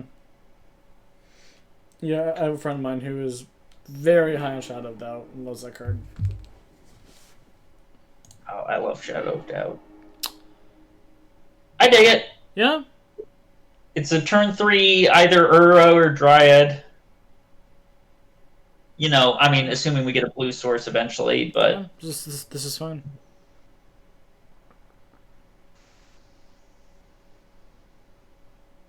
The fact that we have Uro already in hand is, like, pretty strong against a deck like this. Mm-hmm. The fact that our lands are all sort of derpy is kind of something. Yeah, let's just lead on, like, Slayers or Sun Home. It doesn't matter. Our lands are kind of derpy here, but we're on the play, so our Dryad is likely to resolve, and if we resolve our Dryad, you know, we're likely in good shape. I like this current position. Random thoughts use us. Yeah, sure. Probably losing the Dryad, but if some people would take the Titan here, if they take the Titan, I will be very happy. But if they take the Dryad, we're okay. Probably our best draw would be Cavern of Souls because it enables us to play Uro and it sets up for Primeval Titan.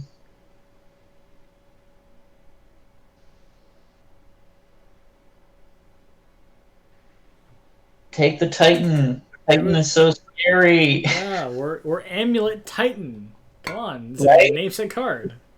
You got removal spells for Dryad. You don't need to... Yeah, you're fine. Don't worry about it. Or, I mean, if you want to take the Uro, go ahead. Yeah, take the Uro. Go ahead. Yeah, I mean, sure.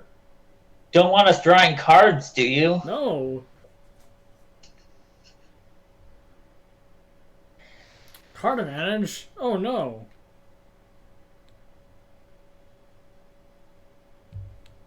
Fetch or Breeding Pool would also be pretty nice. Yeah. Oh my god! He fucking did it! What the hell just happened? This is some shit beyond like Jedi mind tricks over here. Like I don't even know what the hell this happened. Is our opponent just like not know how to play Magic? Oh my god! They grab the deck off of a goldfish that has the highest amount of ticks and it's like, okay, time to flex. Okay, Bog I think here. Yeah, sure. Bog him. Bog him. Oh my god! They took Uro! Easy game. Easy game. Quill? Sure. Draw a card, my guy. Go right ahead. We can't do that. We even have Sun Home, so Death Touch doesn't matter. Exactly. Even though they're also kind of far from Death Touch. Sure are. This is... Jesus. What I really think they should do is they should trophy our Dryad right Yes, they should absolutely do that. Okay. Okay, so this makes more sense as to why they thought it was the Euro. I still don't think it makes sense. I still don't get it. It makes the tiniest bit more sense. Not much. Not much. Okay. Now we play the Sun Home, we attack the Ashiok, and they have to chump. Ooh. Yeah. Okay, play Sun Home. Oh, play Sun Home. Play Sun Home. Yep. Attack Ashiok. They will chump. And then post-combat, we will play... Play Titan. Because we're so good at this game. We're so good at this game. What the hell? Oh my god. What is this game? Our opponent let us do all of this. They did not have to let us do this at all.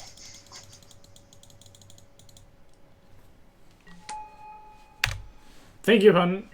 You have been... opponent, you have been a saint.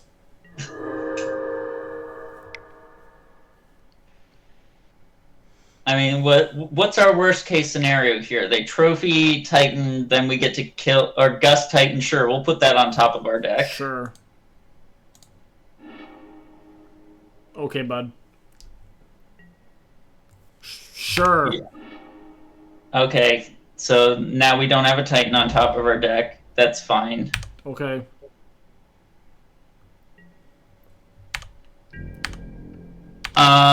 So I think what I want to do here is I want Dryad. Mm-hmm.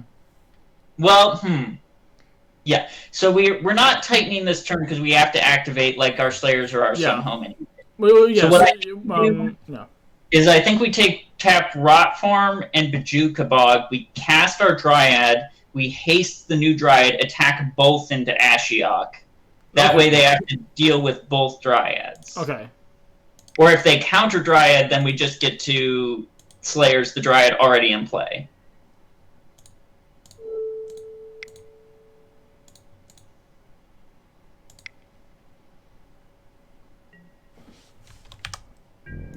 Yeah, and both at Ashiok.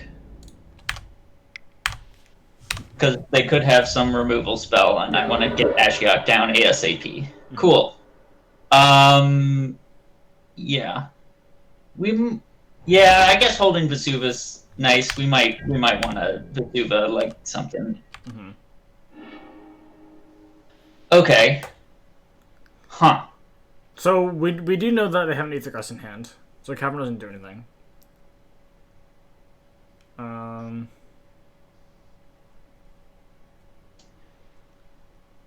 Maybe lead on Amulet?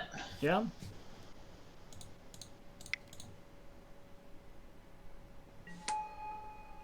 Okay. I think Vesuva as Rot Farm rebouncing Vesuva back to hand. Okay.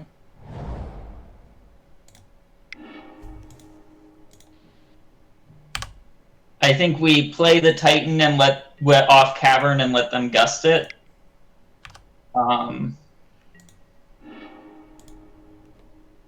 So like tapping. Wait. Let's replay Vesuva again. Make 2 more mana.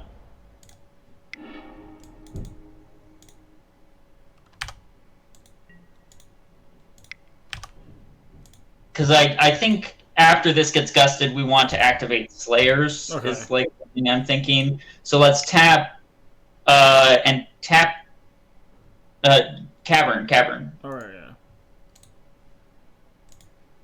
So let's tap Cavern and Sunhome because we're not activating Sunhome this turn.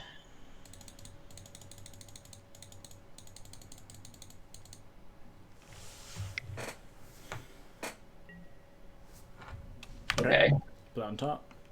Yeah. Maybe we wanted to do combat first because now Coatl is kind of scary. That's true. If they want to Coatl one of these Dryads, I'm okay with that. Yeah. So I would play Vesuva as Rot Farm, bounce it to hand, making red, white. Yeah.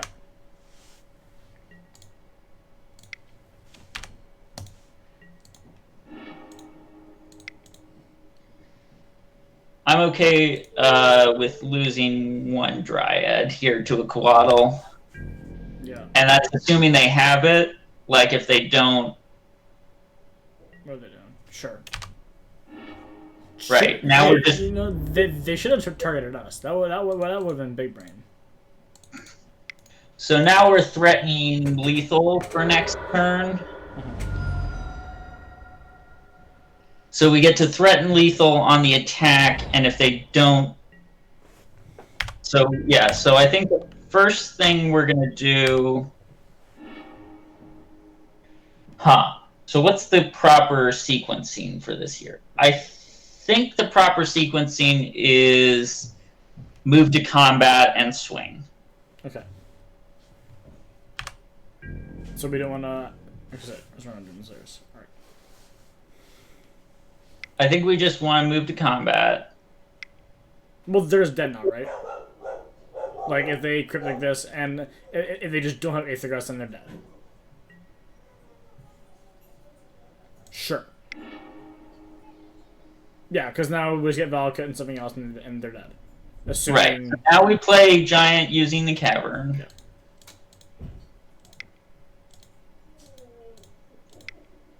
Wait. Right. Wait. Do we want to Bajuka Bog them? No, never mind. I was wondering if it made sense to Bajuka Bog them first, but it doesn't. It does not, no. Okay. Because if they had Gust, they might be fetching for Sanctuary, putting Gust on top, and then gusting. But if they're doing that, they're just treading water in a very self-destructive way. Yeah.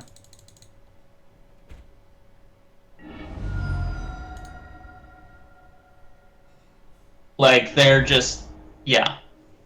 Gust on top. Cryptic Command on top. Okay. Like I said, though, they're just treading water. They're not advancing themselves in any way, really. Yeah.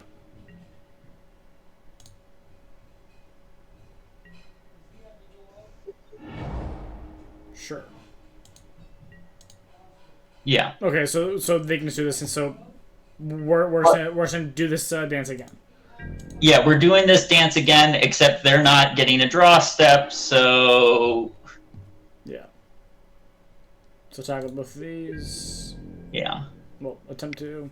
And they don't have 2 Mystic Sanctuaries to do it another time. Right. Yeah. So like we're just in the exact same position we were before. So is there any reason for us to maybe wanting to just play the Titan, and then after that using Vesuva and then bogging them? We might like Vesuva as rot farm and then bog them just to maximum beats. Okay. Yeah, I think they realize what we're doing. Yeah. Right, so run it back? Yeah, I think run it back. I mean, I think the only reason we lost game 1 is we were on a Molda 4. Like, I think this matchup is very favorable. Yeah, seems fine to us. Because we just have, in this list, we have the threat of Titan, we have the threat of Karn, we have the threat of Dryad, we have the threat of Uro, and we have Cavern of Souls and Pact of Negation to try and help us make those threats happen. And they have no quick pressure, so... Okay. Like, they have Ashiok. That is their game plan. Their game plan is to play Ashiok, and for us to not have anything to follow up that Ashiok with. Yeah. Like, because if they play Ashiok and then we follow it up with a Karn, or they play Ashiok and we follow it up with a Beast Within, or a Dryad, you know, we can still get there.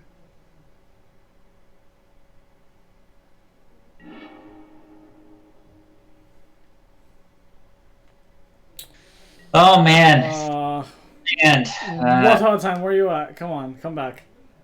Yeah, if this Ancient Stirrings was a once upon a time... Okay, let's mulligan. Yeah. And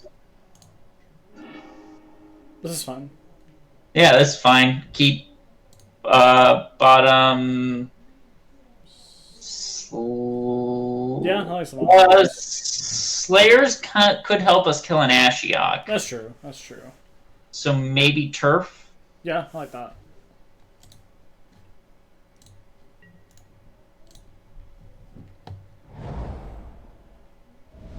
Maybe that's a dumb reason to keep Slayer Stronghold, but like I'm just thinking like this Dryad plus a Slayers might be important. Mm-hmm. Oh, that's a good Thoughtseize. Sure is. We need to draw a ramp. Okay, that's not the worst thing. I guess probably just play Slayers. No need to let them know that an Inquisition would be a whiff. Yeah, fair enough. Who knows? Maybe the Inquisition of Kozilek. Yeah. Now I would probably play Field. Yeah. Let's put lands in our lands.deck.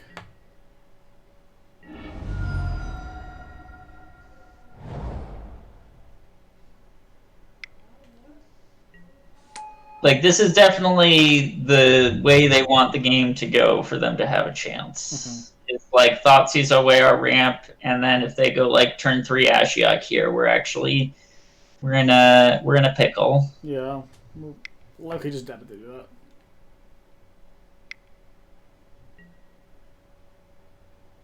Another one? No, Mudda's being. Yep. Sure. Aha!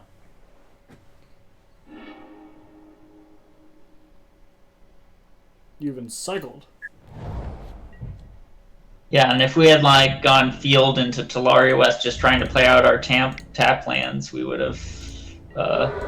They probably wouldn't have made that play.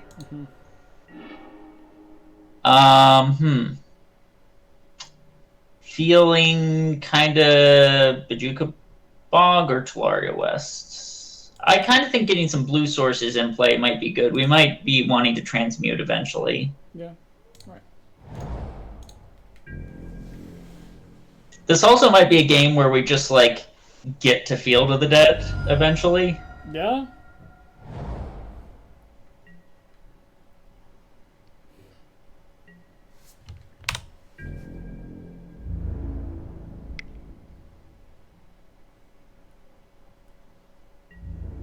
So I'm not feeling like just playing this Karn into a Cryptic Command or a Charm.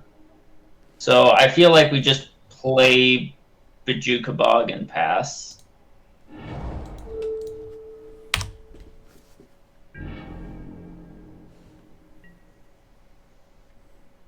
And then next turn we're going to play Forest, and then the turn after that we're going to play Cavern of Souls, and hopefully that's good enough.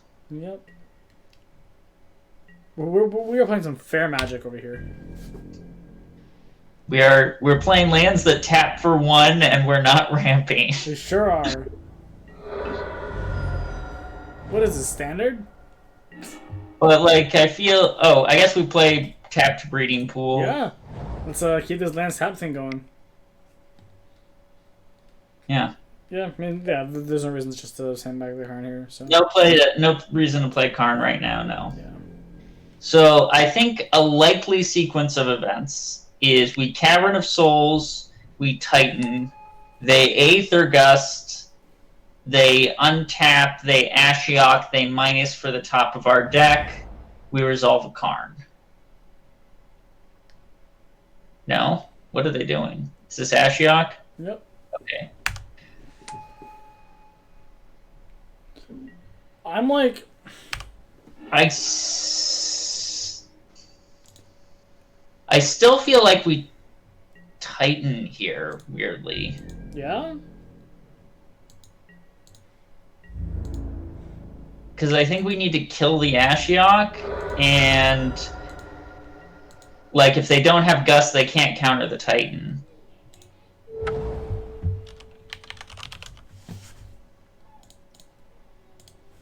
I'm gonna start jamming this, alright.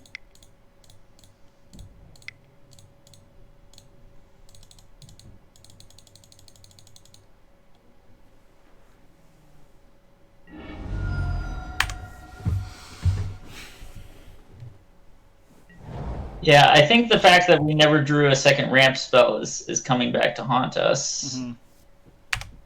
Okay.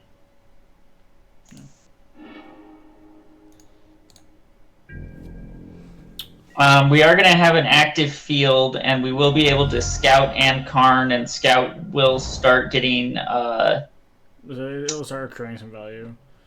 Yeah, the problem is these coatls are actually like a reasonably fast clock. Like we do have the access to be able to go Karn Wish for E.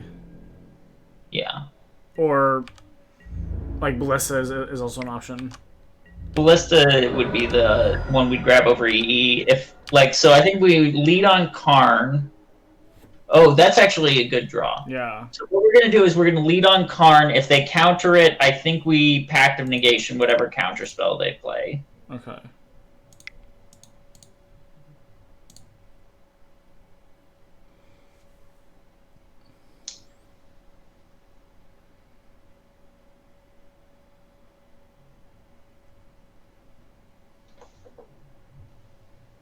Our land drop this turn is definitely going to be Simic Growth Chamber picking up Cavern, so the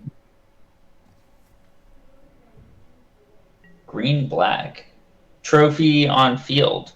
Yeah, that can happen. Yeah? All right. Yeah, I think we can win this game without Field of the Dead. Okay.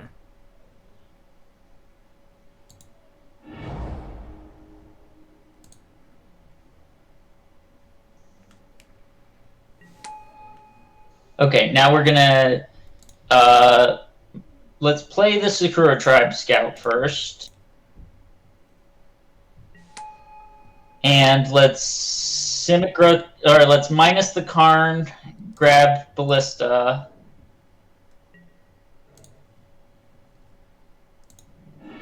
And let's Simic Growth Chamber, bounce the Cavern of Souls.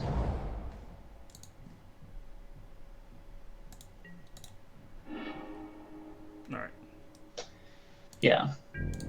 So we're in okay shape here.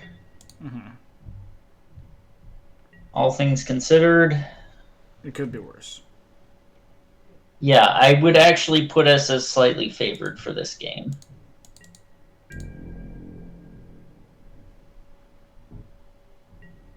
So we're likely losing our Karn here.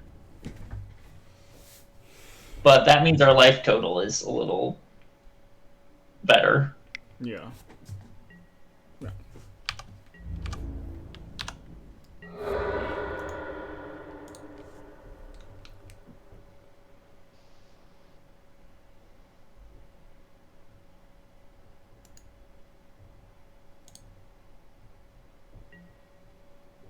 Sure.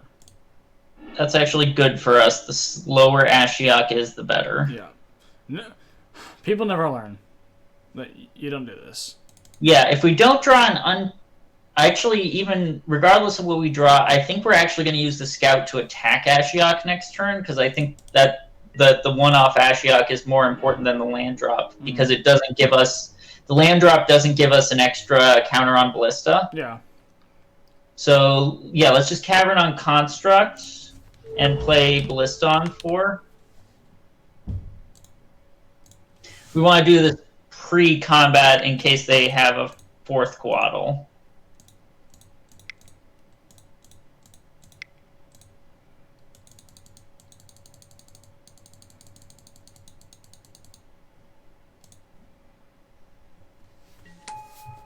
And now let's just attack the Scout at the Ashiok.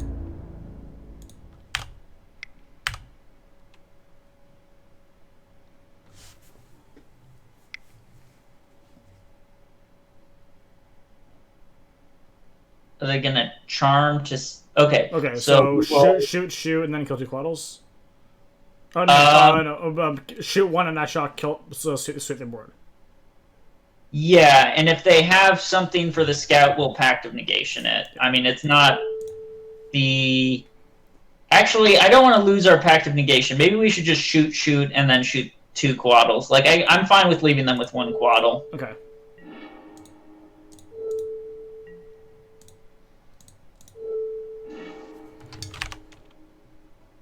Like, I think we can win with them having 1 Coatl. Yeah.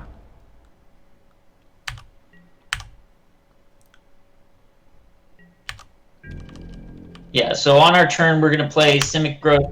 Vesuva as a Simic Growth Chamber and Transmute for a Summoner's Pact.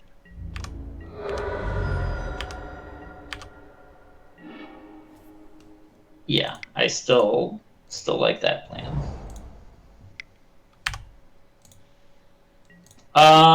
Yeah.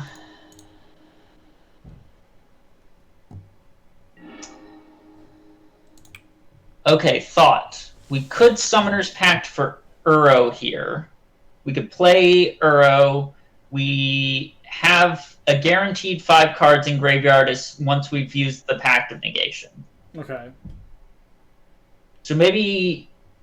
yeah, I like Uro here over Primeval Titan because first of all we can cast it immediately, which like starts us getting ahead, and we're threatening to bring it back next turn, and I think once we get it on the board, also just like padding our life total is a thing. Okay.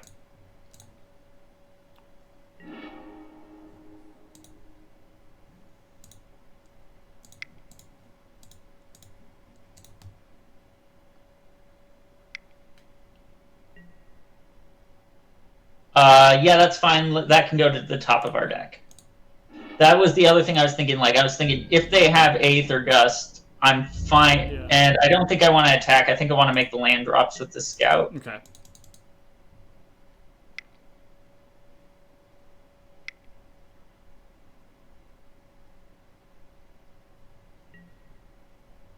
Sure.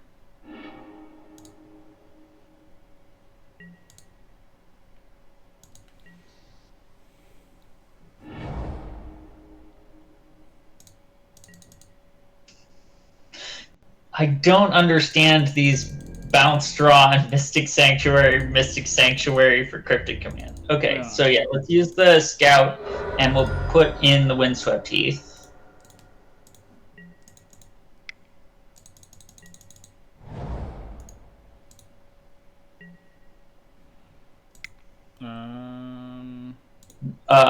Yeah.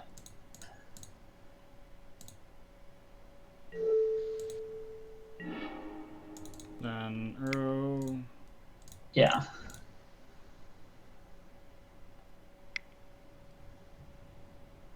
Then Archmage, Thasgar, us? Sure. Okay. That helps. Okay, sure. Then we'll pack this. No, we. This encountered. This encountered.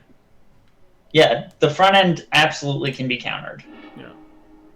No, we can't see this. Right? Oh yeah, we can. We cannot cast it because Breeding Pool's in play. Yeah. Yeah. So let's play land. Go. Play land, swing. And I'm gonna try and just make some more plays without too much of my commentary because we are sensitive. Mm-hmm. I'll just try and offer commentary as I can. Yeah. I do think we want to use our pact to protect, this Uro. Yeah. So let's see.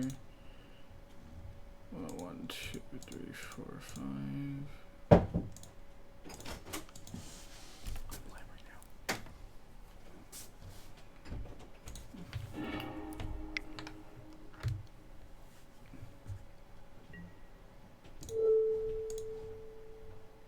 That's a draw 2 cards. Oh, was it? Oh, shoot. Okay. Hopefully okay, well, we're fine.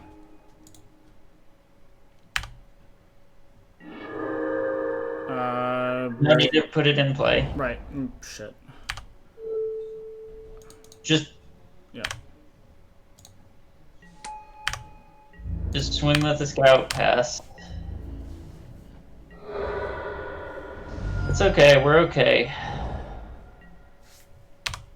I would have liked to have the access to the red or white for Slayers by keeping Vestige in hand, but we're okay.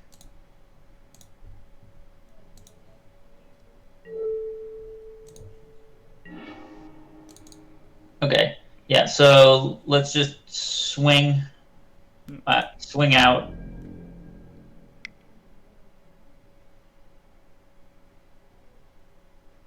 They want to tap team here, that's fine. Just pass. Next turn, we'll see if they let us attack. If they Cryptic attack our team, we're probably transmuting for like a Summoner's Pact for Primeval Titan. Yeah. Yeah, they're just treading water here. Like, this doesn't do anything for them. Right, so let's just move to combat. See if they let us move to combat. Mm-hmm. Still won't. Then we can Karn and I can minus to get back Ballista if I wanted to. Yeah, I like minusing Karn to get Ballista, especially since we still have a Cavern on construct. Which is kind of funny, actually. And let's just transmute for a Summoner's Pact. Our opponent did not play the best. No. Then fetch. Pass. Pass. Okay. Don't.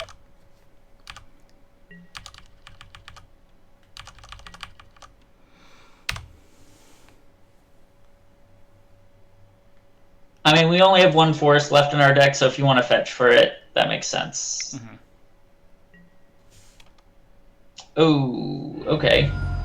Well, we can end up exiling that Ballista with Uro at some point and get it back and win that way. So let's just move to combat.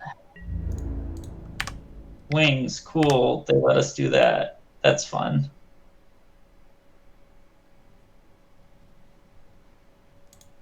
Moto, don't freeze me, thank you. No.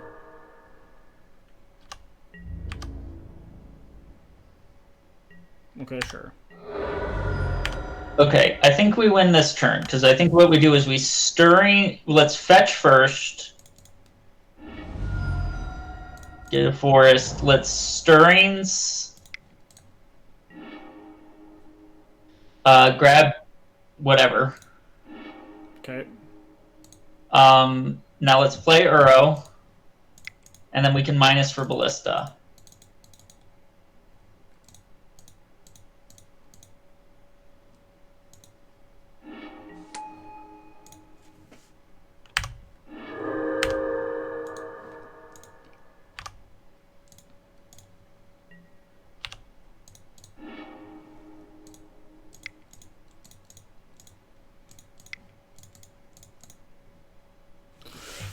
Oh, fuck.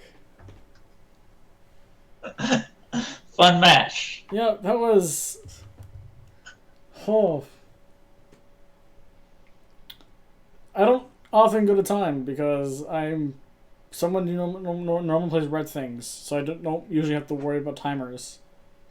Yeah, I play Amulet sort of ridiculously fast, like too fast, like I don't think about my decisions and I just keep playing, and so like I never go to time. Yeah. But I also definitely like should play slower. Okay, I need to... Need a minute? Yeah, I'm gonna go grab a drink, so I'll be right back. Alright, I'll run to the restroom. I'll see you in a minute. Alright, just...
We have returned.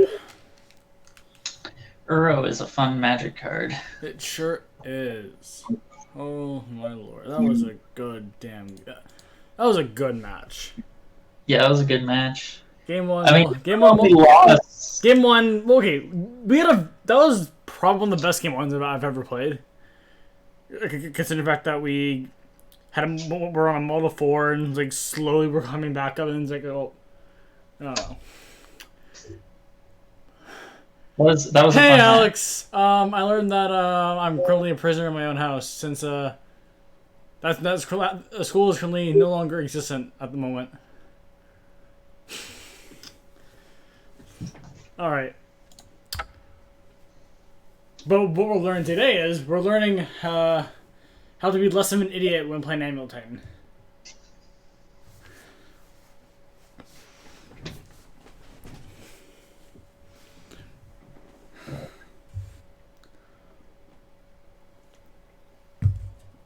I think it's funny. I was like watching Francisco's stream like yesterday, I think, and it was the first time like he said something about like Crumbling Vestige with Dryad being able to act Slayer Stronghold, and that was like I didn't even know that before. Like, I was like, wow, I feel dumb that like I'm like the person who plays Crumbling's Vestige. You were the person who was like, hey, we should be running this card.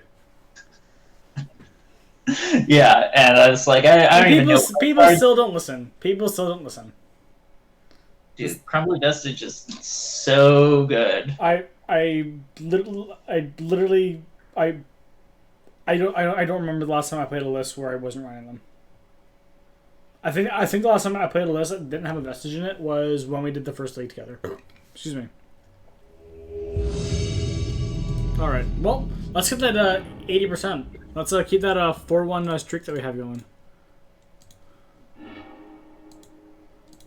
I dig this. It's a turn 1 scout. Yeah.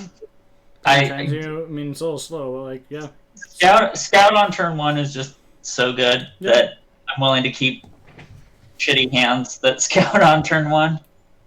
Hopefully this isn't like a lava dart deck, but also like the other thing that's making me consider this hand more is the fact that it's got engineered explosives, so even if we go a little slow, you know, we might be able to like slow something down. Like worst case scenario is like a prowess deck, and we could still potentially like EE on 1 and like blow up their board, and they're not very good at going quick without all their 1-drops. Mm-hmm. Could this be the mirror? Nope. Oh, humans. Well, I mean, E is great. E is pretty good. Sure. I think the Karn list is not well set up to face humans. Mm-hmm. Like we've had a lot of things where Karn has been great. Humans is not one of those times. Yeah, I think we should probably just play. Play Talaria West. Yeah, that makes sense. And then bounce Cavern. Yeah. We can bounce Cavern, then we can do whatever. EE on 2. The only number that matters in this matchup. Mm-hmm. Or maybe, you know, we'll get lucky and top deck a Forest and just get to turn 3 Titan. Yeah. Assuming they don't, like, play any spell, because all their spells stop that. That's unfortunate. Well, there goes our EE. Yeah. Unless they take the Summoner's Pact. I'd be really happy if they took the Summoner's Pact, but they're not going to do that. Yeah. Even if they do Meddling Mage on Titan, we could do... There's, like, lines where we can Summoner's Pact for Dryad and Transmute for Valakut and even get out from under a Meddling Mage. Yeah. So let's just make sure we put in the Simic Growth Chamber and bounce the Cavern, and I think that's all we really need to do right now.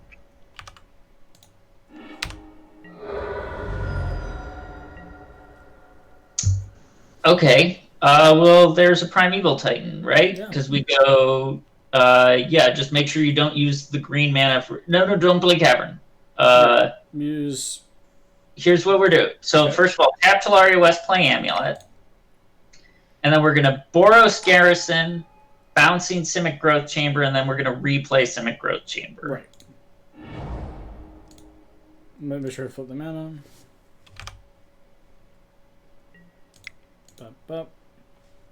Bounce Simic Growth Chamber.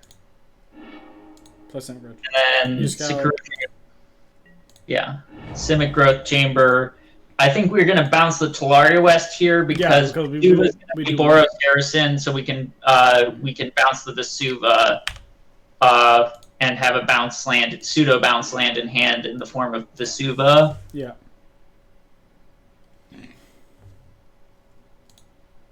What? Don't do this. Maybe they're conceding. Whenever it like slightly freezes for me, I'm like, did I just win? No. So Vesuva Slayers.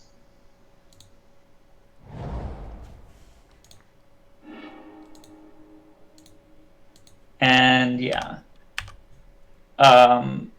we'll bounce the Vesuva. And I think on the attack we want a green source and we want to Field the Dead. Yeah. So Breeding Pool, Field Dead? That sounds fine. I'm trying to think if there's a green source that's better. I don't think there is. Yeah, so I think Breeding Pool, Field of the Dead is fine. I sure would not like to do that.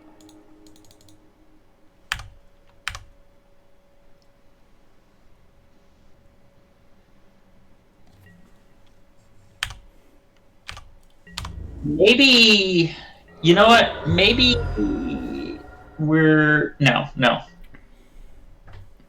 Maybe, instead of Field of the Dead, we should have grabbed Valakut there. Yeah, I can see that. Because the best thing they can do is Reflector Mage into Meddling Mage. Okay, Phantasmal Image, I don't care. We're just going to blow that up with our Slayer Stronghold next turn. Oh yeah, we can do that. I mean, sure, if they want to image our Titan, that's fine. Like, they're getting themselves ahead on lands, sure. But we're gonna pay for our pact. We're gonna blow up their image. We're gonna get in, and we're gonna have a million billion zombies. Exactly. Like, I think we probably are just gonna play like Vesuva on Field of the Dead before we attack. Honestly, yeah. Just so that, like, even if they Reflector Mage, they're still just dead next turn to a million billion zombies. Yeah.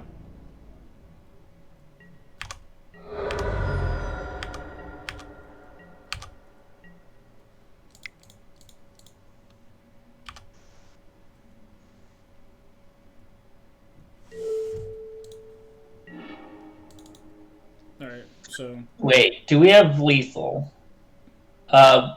I think we have lethal, because, let's see, so if we play Amulet off the Boros Garrison, we can play Vesuva twice as a Simic Growth Chamber. We'll have one floating from the Boros, so that's 9. We transmute, we get a Summoner's Pact, we get a Primeval Titan. We haste off that Titan, we get Valakut, Celestia, we haste that Titan, we attack with both Titans. Okay, so first of all, just tap Boros. This is what we want to do. I'm not sure if it's lethal, but it's definitely what we want to do. Okay. It is lethal, because we'll get 2 Sunhome triggers, and yeah, we got lethal. Okay. So tap Boros Garrison, play Amulet. And then you're gonna do Vesuva as Simic Growth Chamber twice using the Scout. Okay. Make 9 mana and use that to get a Primeval Titan off the Tolaria West. Gotcha. Okay.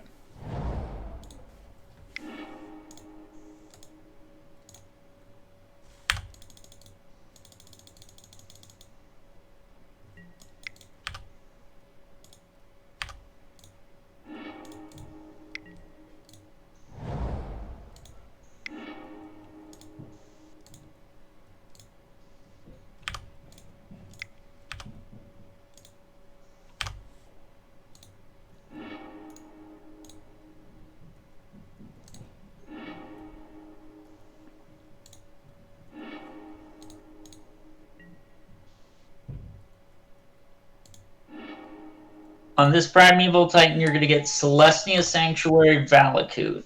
Okay.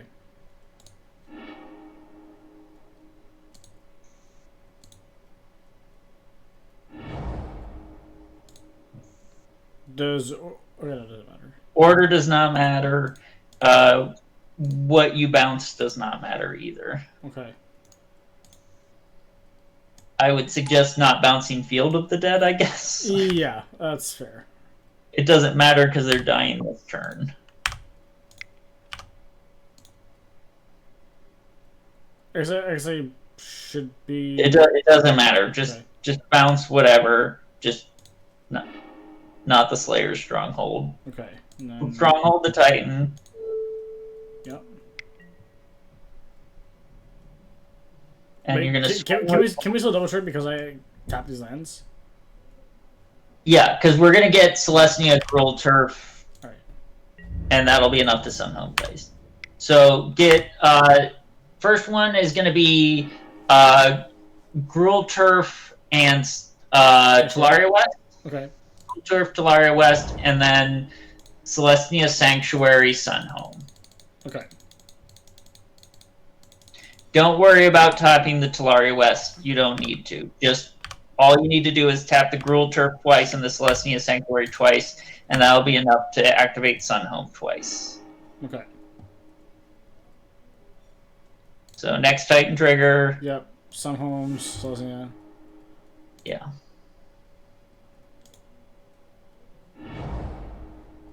And just make sure that the Sunhomes go below the Celestia Sanctuary. So... Just click on both the Sunhomes. That's the way I do it. Okay.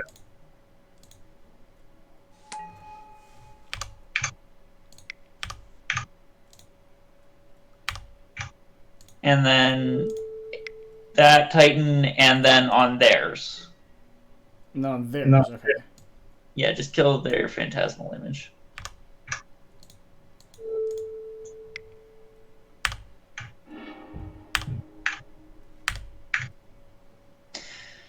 Doesn't matter. Alright. Yeah, Dryad. We had no reason to get Dryad, Peter Storm. So let's get rid of the Karns. Okay.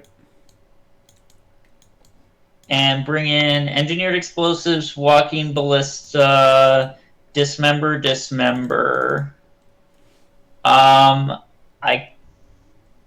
The other considerations are Worm Coil, Beast Within, and Uro, I guess, a little bit of a consideration as something we can pack for if there's a Meddling Mage in play. Mm-hmm. But I think pack for Dryad with Meddling Mage in play is enough. Mm-hmm.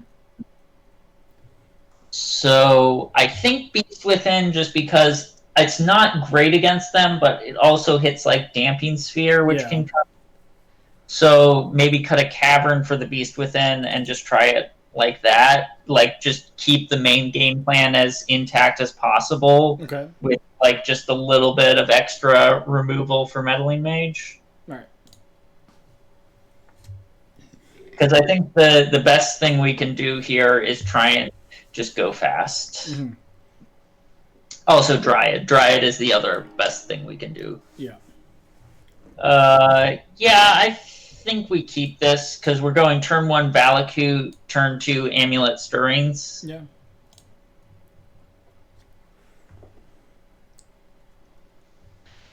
Naturally, having Valakut's pretty good, if they Meddling Mage specifically on Dryad, this could end up being bad for us. Mm-hmm. But if they Meddling Mage on Dryad, then they're not Meddling Maging on Titan unless they have like 2 Meddling Mages or a Phantasmal Image.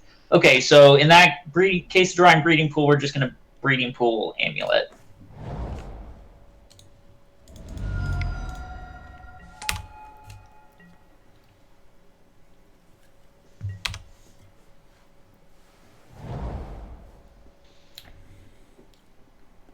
I wanted to play the Amulet out rather than a Stirrings because I don't want the Amulet taken by like a Kite-Tail freebooter. Okay.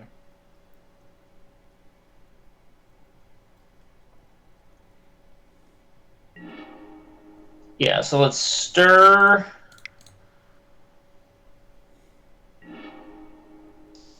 We want the Simic. Yep. And then Castle Stir.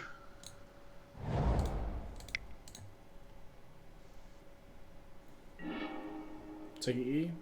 Oh yeah, that's it's all as a friend says, it's all coming up Millhouse. Yeah, everything's coming up Millhouse.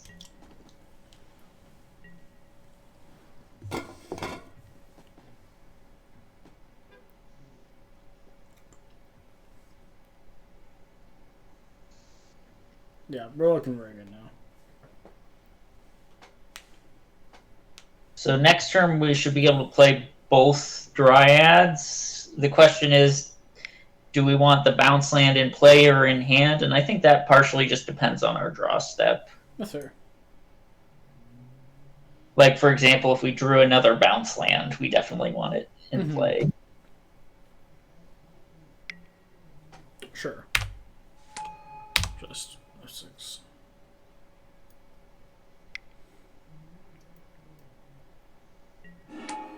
Okay. Sure, friend. Okay. So let's... In order to play both Simic Growth Chambers, we have to... In order to play both Dryads, we have to at least bounce the Simic Growth Chamber back to our own hand once. Yeah. So let's start with just Simic Growth Chamber, bounce back to hand, play Dryad.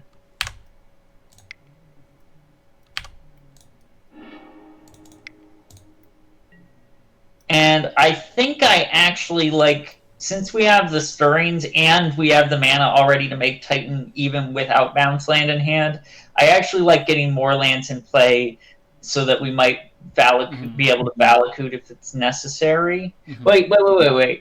Well, it's like, so what we can do is we can just go bounce land. We can play second Dryad, and we can play stirrings off Valakut.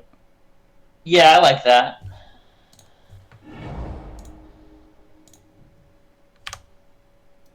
Yeah, I mean that. Yeah, pick this up. Yeah. Yeah, this is fine.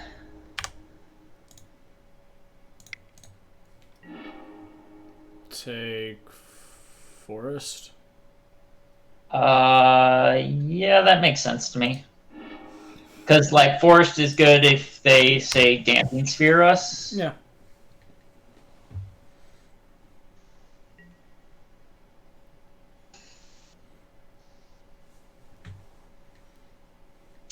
I also just love that Dryads are 2/4s. Yeah, like this is one. This naked man over here is doing some great work for us.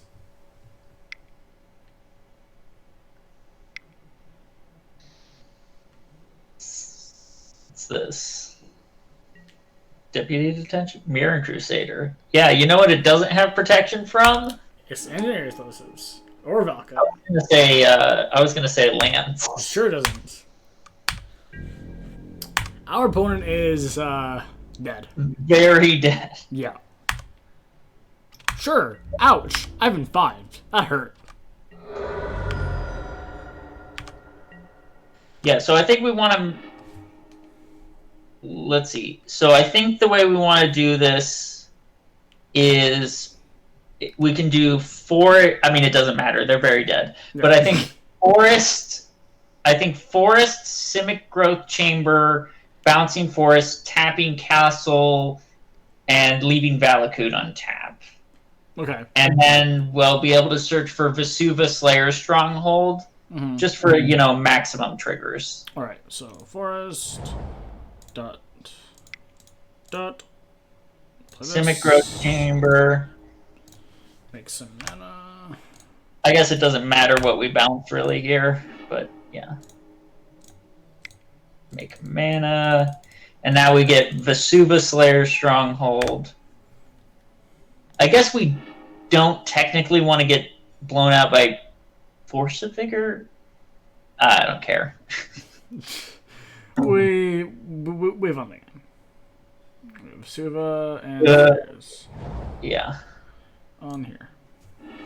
If they had Force of Vigor, it would have been cast by now. Oh, I dig this. Yeah.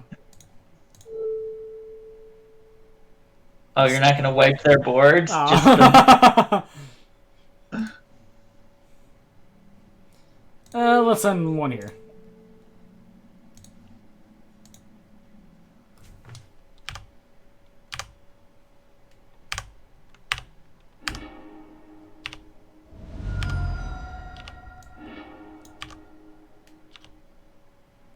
Yeah, so let's activate Slayers. And kill them. Yeah. Ooh, if you get a fetch land, you can kill them before combat damage. That's another... Let's do it! Let's do it! And let's pick a land. Pick a land. Pick a land. Pick a land. Field of the Dead. You need those zombies. Yes! Oh, all the triggers. All the triggers. You know what, opponent? You can have your one champion perish. You've been fucked so hard already. You can have it. Yay! Got our bread and butter 4-1. Yeah. You know what? We're just holding that on to that 80%. We're holding on. Has it been 4-1 every league we've done together? It sure has. It sure has. 4-1s are probably my what's the right word? Modal outcome. Yeah. You know, for leagues. Mm-hmm. Yeah. I mean, like honestly, like with the 4-1 with the losses that we've had each league, like not complaining. Like, well, the first one was against Mill. We're just not gonna win that one. Then the other one was against Shadow, which, I actually talked to that guy, like the day after, and he's like, "Yeah, you really should have just gone for it." Like, it's just because because we just assumed that they had the TBR, but. And then, we bust a Tron. Tron does things that Tron does. Yeah, sometimes Tron goes turn 3 Karn into turn 4 Karn. Never when I play Tron, but, it seems to really... Yeah. Like, I've tried aggressively mulling towards, like, turn 3 Karns with Tron, and it just doesn't happen for me when I play Tron. No. So... Well, I get more turn 3 Karns with Amulet, probably. Yeah. Well, thank you for helping out with another league. Hopefully, eventually, I'll be able to figure out what I'm doing. Because Magic is a hard game, not gonna lie. Yeah, and but at least you picked a simple deck to try and Exactly. Not too many weird interactions or... hard math or anything. Just... Yeah, exactly. See, like, hey, you gotta remember, I played Burn for a year, dude. Counting the 20 by 3, like every single game, so stressful. Oh my god, I could never play Burn because I'm just so bad at like my opponent's life total is just a blank spot for me. Like it's like a blind spot. Like I don't even notice. Like there's been so many games where I've missed that I have just had lethal just because I've not been paying attention to my opponent's life total at all. Yeah. Like, because it just doesn't matter. Like, when you're playing Amulet, like, that's not the thing that matters. Yeah. It's like I'm always, like, looking at people's lands and their cards in hand and their board state, It's like, kind of like, if I resolve a Titan here, do they just press concede? Yeah. So, like... Yeah, to me, it's like there's two parts of the game for me. It's how do I resolve Primeval Titan? Okay, Primeval Titan is resolved. What way could I possibly lose from here? Like, right? Like before you resolve Titan, it's like, okay, all I need to do is get to resolve Titan because once I resolve Titan, I win. And then once you resolve Titan, it's like, okay, I've almost assuredly won this game. How do I not fuck it up? What's the weird way that I can, lose this game from this Primeval after this Primeval Titan resolved? Yeah. Yeah. Mm-hmm. All right. So I think that's going to be it for me for helping you today. So thanks for stopping by. Yeah. Oh yeah. Let me do that. Not gonna steal $150 worth of online cardboard from you. Is it really 150 now? Yep. That's yeah. That's. I take some credit for that, maybe. Yeah, that's why I. Because it was 100 when I got them. Yeah, they are super duper high, and it's all because of Pioneer. Oh. Right. That makes sense. I do think some of it's modern because Eldrazi Tron is Kaya, I believe she has like single-handedly raised the price of Tron on Moto. Like I saw her making a post on Twitter about how she couldn't afford anymore with her rental service anymore. Yeah, because she's single-handedly part of the reason why the deck has gone up on Moto. Yeah. I mean, let's see here. Yeah, 27 trophies right now. Yeah. Me just sitting at like 19, like some up. You know what? Hey, I'll get my first trophy sometime this season, possibly. We'll see. You don't have a trophy yet? You'll get a trophy. Yeah, no, we'll get there. If I moat before on Amulet, you'll get a trophy. Exactly, because people just know when to concede to when you resolve a problem time. Yeah. All right. Well, I'll talk to you later, man. All right. You have a good one. Bye. All right. Well, is that gonna wrap it up for the stream? Probably. How long have we been live for? Just under 3 hours.